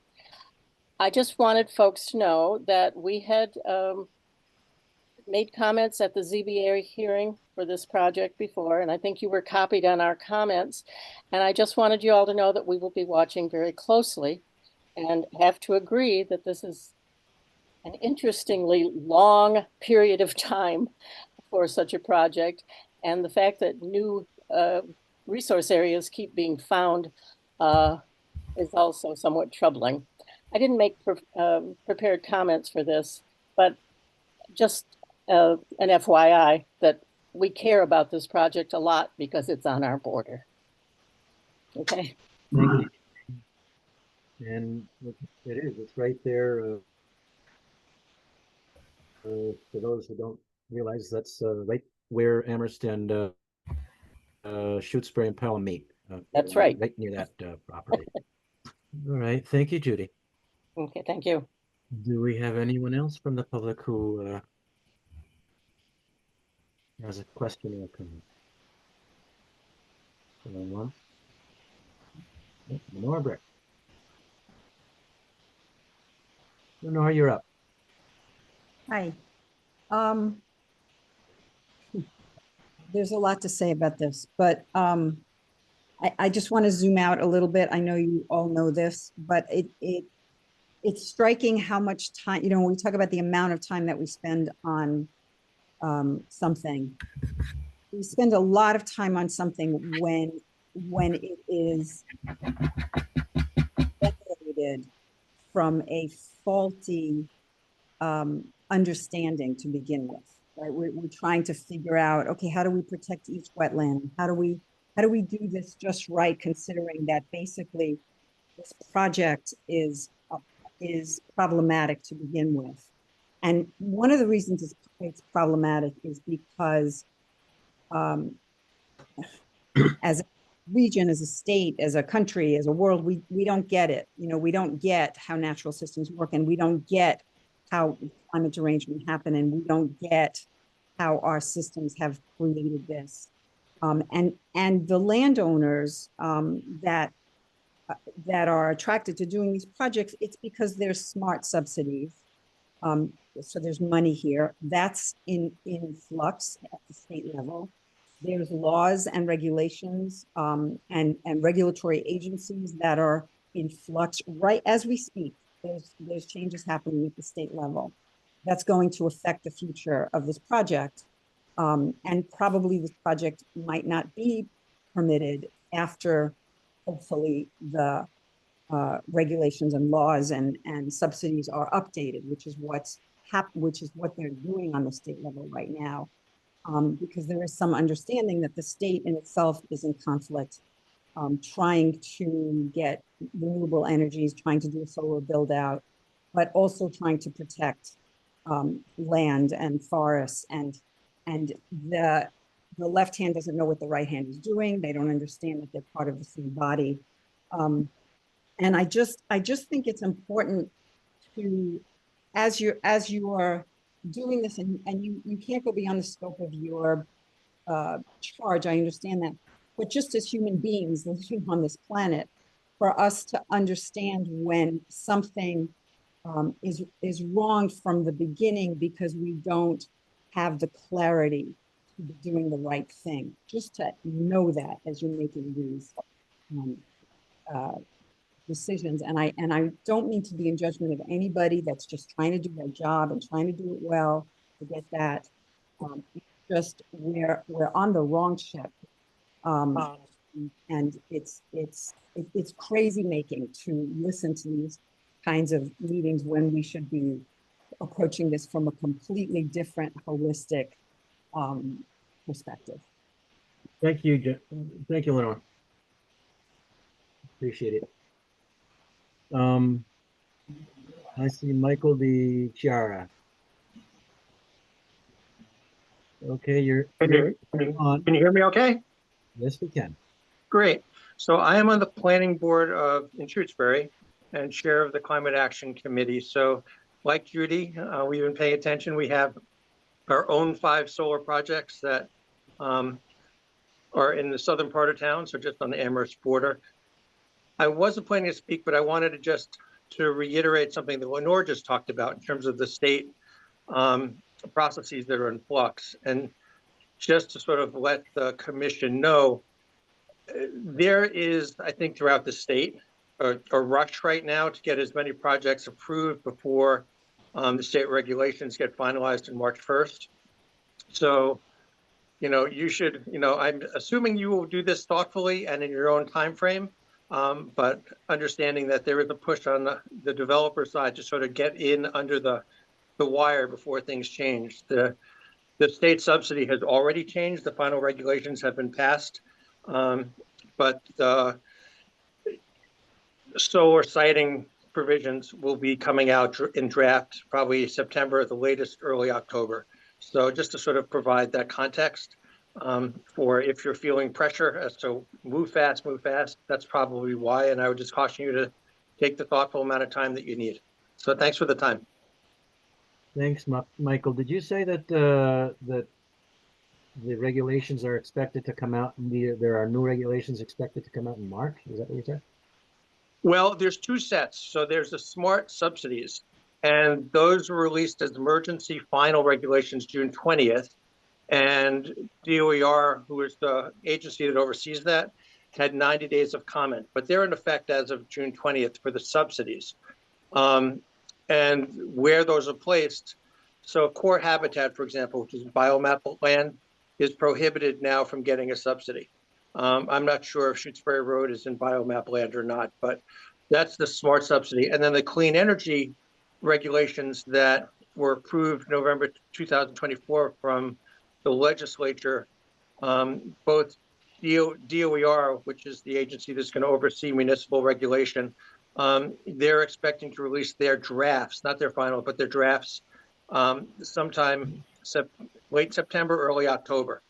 So we will, we all who live in municipalities will have a window in as to what the new rules are, both in terms of solar siting, especially in terms of energy storage systems. So I think it'd be helpful for the commission. I know I'm definitely paying attention to see what that looks like when it hits the street, so to speak. Okay, thanks a lot. Sure. The education. I see a hand up here from Matt Moran. Yeah, thanks, Andre. Just appreciate all the comments that the public's sharing and the consideration that the commission's giving this filing. Just wanted to point out that what we have in front of the commission, I know that the commissioners understand this, is an ANRAD filing. So there is no project proposed at this point in time. We understand there was a project proposed on the site. All we're trying to do right now as part of this process with the commission is define all the wetland resource areas and the jurisdictional areas on the subject parcels. And one other thing, and Steve, absolutely jump in here. We didn't go out and find new wetland resource areas as part of this ANRAD filing. This filing is in response to feedback from the commission earlier this year, where there were some resources that were not originally proposed as part of the, or not originally included as part of the original ANRAD filing. So we're back here to address the hesitations and the concerns the commission identified to make sure those resources are shown, they are approved, so that when a notice of intent is filed, we're no longer talking about resources, we're talking Amen. about Thanks. potential projects. Thank you. Yeah, thank you, Andre.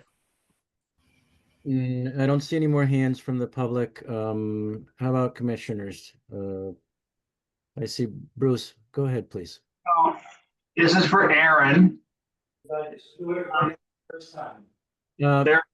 Hey, can everybody on this call please mute yourselves if you're not speaking? That means Michael, Jenny, everyone else, please. Thank you. There are two motions on our docket here. Do you mean one or the other, or do you mean you were looking to have both? It's a great question, Bruce. So my recommendation is that the commission authorize me as your staff to engage qualified outside consultants to review the materials for this project. If you decide to go that route, then the first motion would apply. Regardless of what you decide on the peer review side, we would still have to continue the project in order to allow additional time to review everything. Just one point of clarification though, on the outside peer review, when the commission renders a decision whether to conduct a peer review, if you could just provide me some clarity as to whether you just want to do a peer review of the wetland resource areas, or if you also would like to have a peer review of the submitted engineering calculations. All right, so just to follow up then, it seems highly unlikely that if we decide to have a peer review, that it can be done by August 27th. That's correct. So I would take some time to reach out to potential peer reviewers to get quotes, and I would want to report back to the commission, and it may end up taking more time than August 27th, but just for the sake of keeping things moving and making sure that if we can move forward to lock in a consultant, I'd like to do that as quickly as reasonably possible before the seasons change, because once the leaves are off the trees, it's gonna potentially complicate the review process. Thanks, Aaron. Alex? So what we're, and we're still discussing any kind of questions we have. Alex, your turn, please. I would like to go on a site visit. I'm out of town until the 24th. And so I request that you not schedule it before the 24th. And anytime after that is fine. If we're not going to have a realistic meeting on the 27th on this project, maybe we have the site visit after that. Okay. But my main point is I want to go, but I'm out of town. Got it. We got you. All right. I think there'll be a few of us who want to go, so maybe we can all wait till that time. All right. And I don't see any more questions from the commissioners. Now, what we have before us is, I see Rachel's got one, but I'll finish my thought. What we have is a new ANRAD that's expanded in its scope, if you would, and we also have we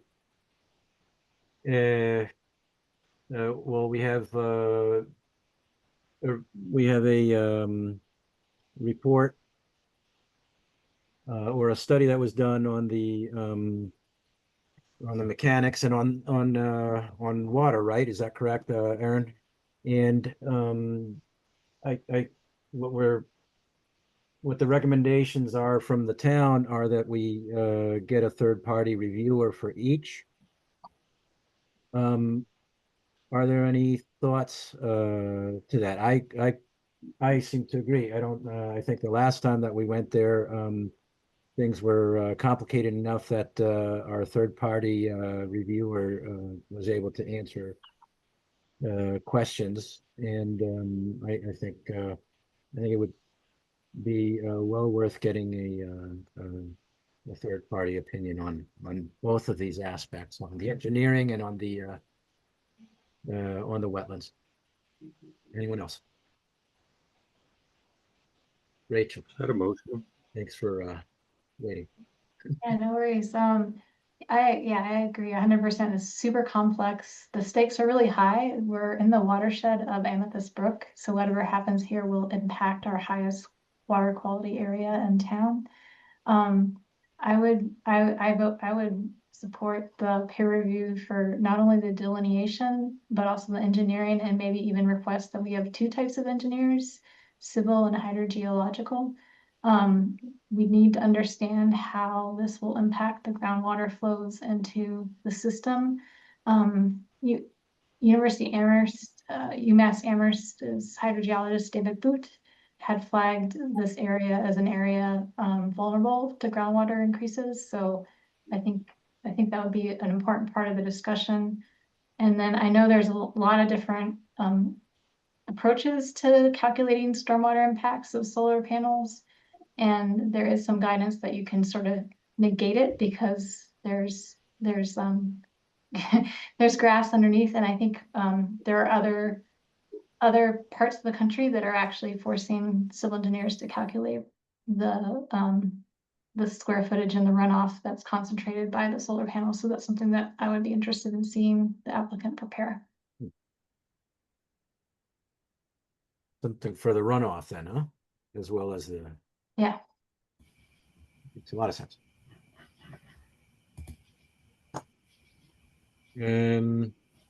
Anyone else out of our commissioners? Okay, so we'll be looking for a motion, and I think we're looking for the motion number one after Steve has something to say. Steve?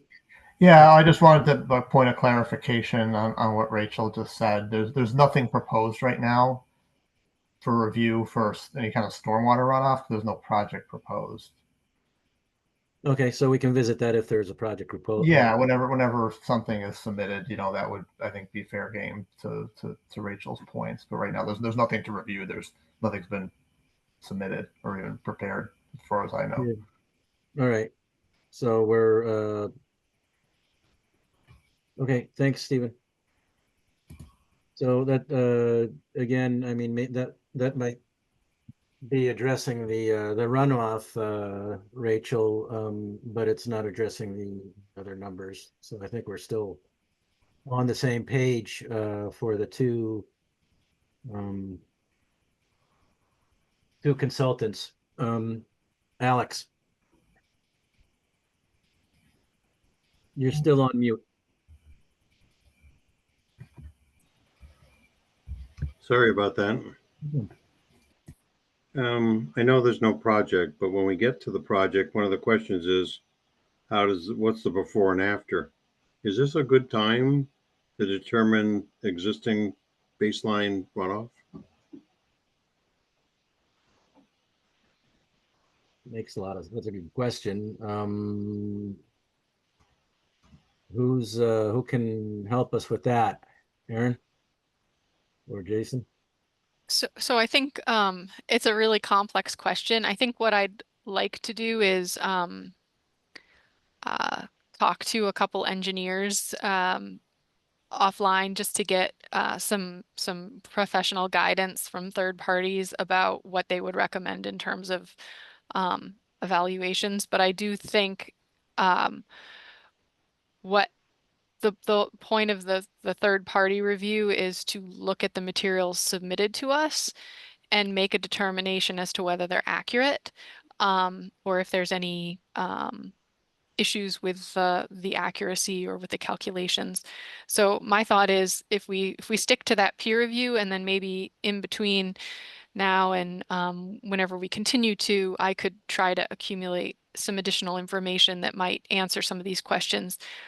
The other thing I just wanted to mention, because I think this is a good point relative to the continuation, is I'm between now and the 27th, I'm going to be I'm still going to be working, but I'm going to be working from home a little bit, and I'm going to be kind of limited with regard to site visits and things. So if the commission feels like we do need some more time to do some due diligence on getting answers to these questions, which might not be answered by the 27th, I'm not opposed to a continuation in early September if that makes more sense to everyone and if the applicant is okay with that. I just wanted to put that out there. Thanks, and that's a good point. I mean, it looks like there are a few of us who might or might not be around later in the month. Stephen, what are you? What are your thoughts on September? I was going to ask those questions to you guys too. I know it's going to take a while to get a peer reviewer under contract to even start looking at anything. There's really nothing else to discuss, I think, until you guys have seen more of the site and or the peer reviewer has looked at site. So, you know, I'm fully anticipating 1 or 2 meetings before any of this stuff has been reviewed. So, you know, I would be fine picking a September meeting date, and depending on where we are in the peer review process, maybe even needing to continue it from there. But, you know, we can pick the first one and, you know, see where we're at with the peer review / field walks and engineering review by that time. So you and Aaron can touch base offline and move forward on that then. Yeah, I mean, I think for tonight's, I mean, I'll have to formally request a continuance. We'll have to pick a date, right? So I'm assuming if we just want to pick a date in September, Aaron, now, just so you can formally say what it's going to be continued to, so everybody's aware. And if it gets continued from there, it would just be on the agenda and continued. Okay, hang on a minute, Steve. Aaron, is it does that make sense? Do we have to continue it to the next one and the next one and the next one, and they request them, or if they request it until September, is that okay? That's completely fine. Yeah, and I'd be fine with September 10th. Actually, that would allow me quite a bit more flexibility to get answers and information to be prepared for the next for the September 10th meeting. And also, I could put it first on the agenda on September 10th. So like at 7:30 when it's not at the end of the night. Okay.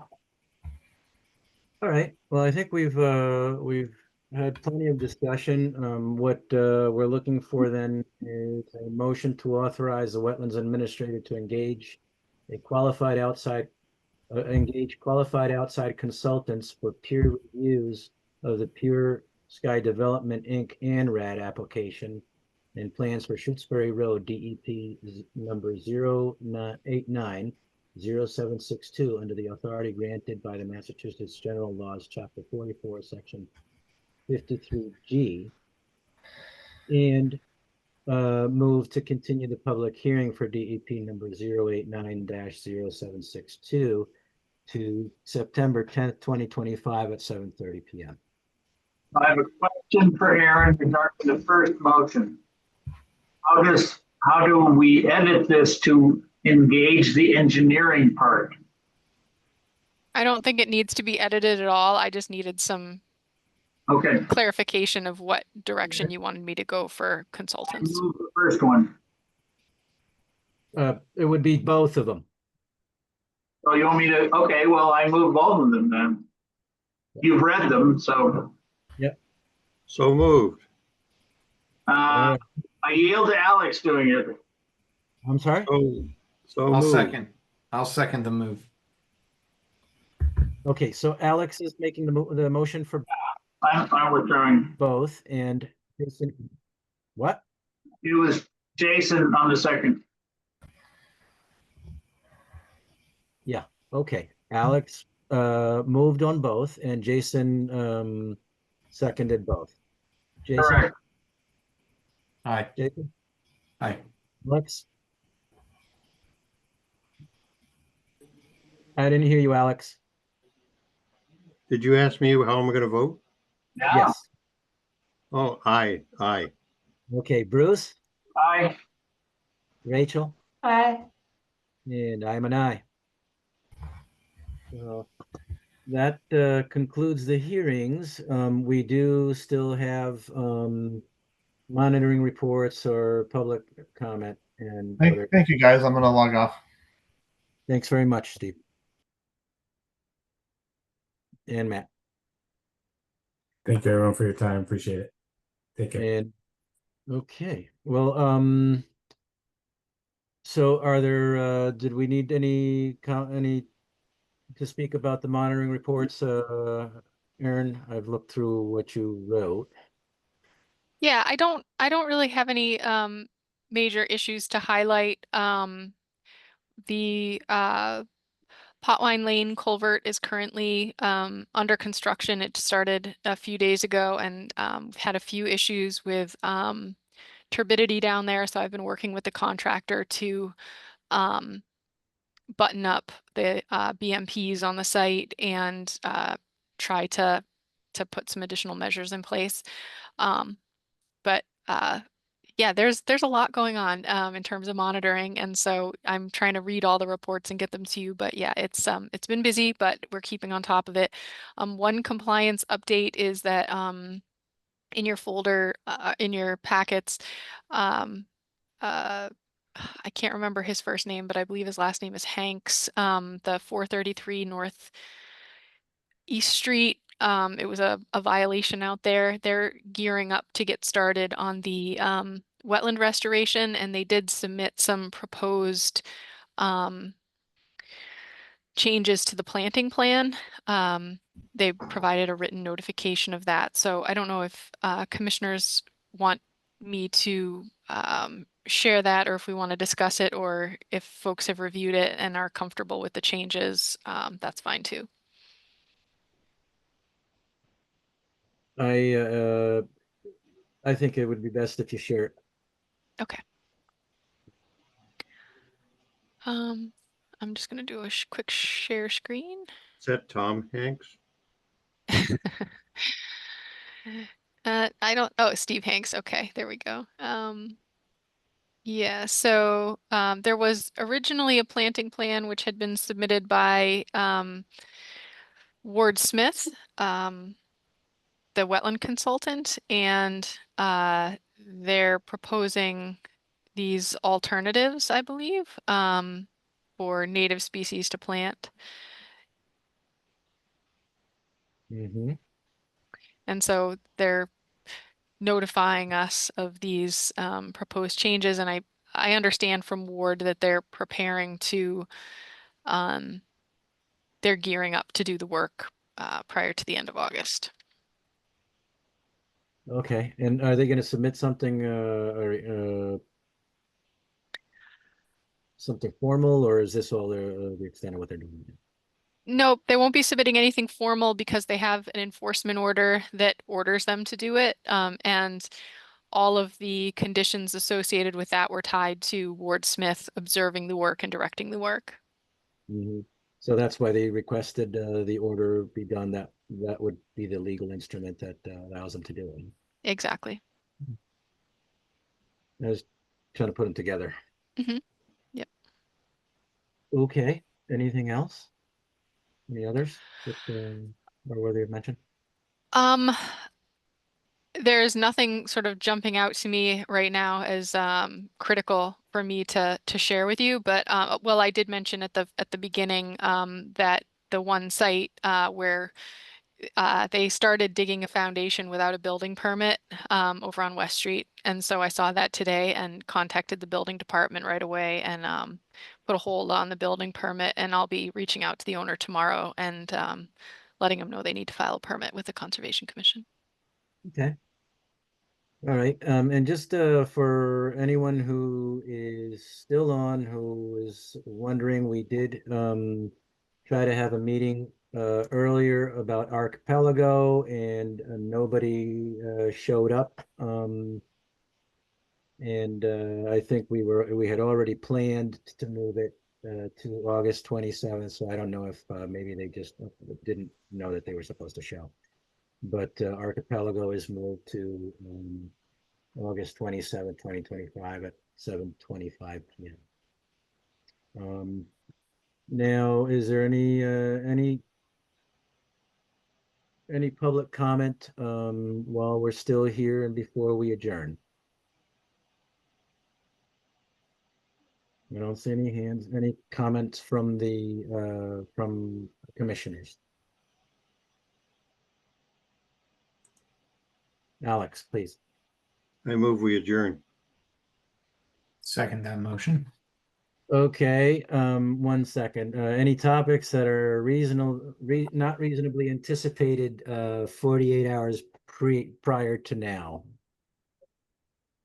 I don't know any. I don't see anybody raising hands. And therefore Alex made a motion to adjourn. Jason seconded it. Jason. Aye. Alex. Aye. Rachel. Aye. Bruce. And I'm an aye. Thank you all very much. There's a lot of hearings. See you all in a couple weeks. Thank you. Good night. Night. Hey, everybody.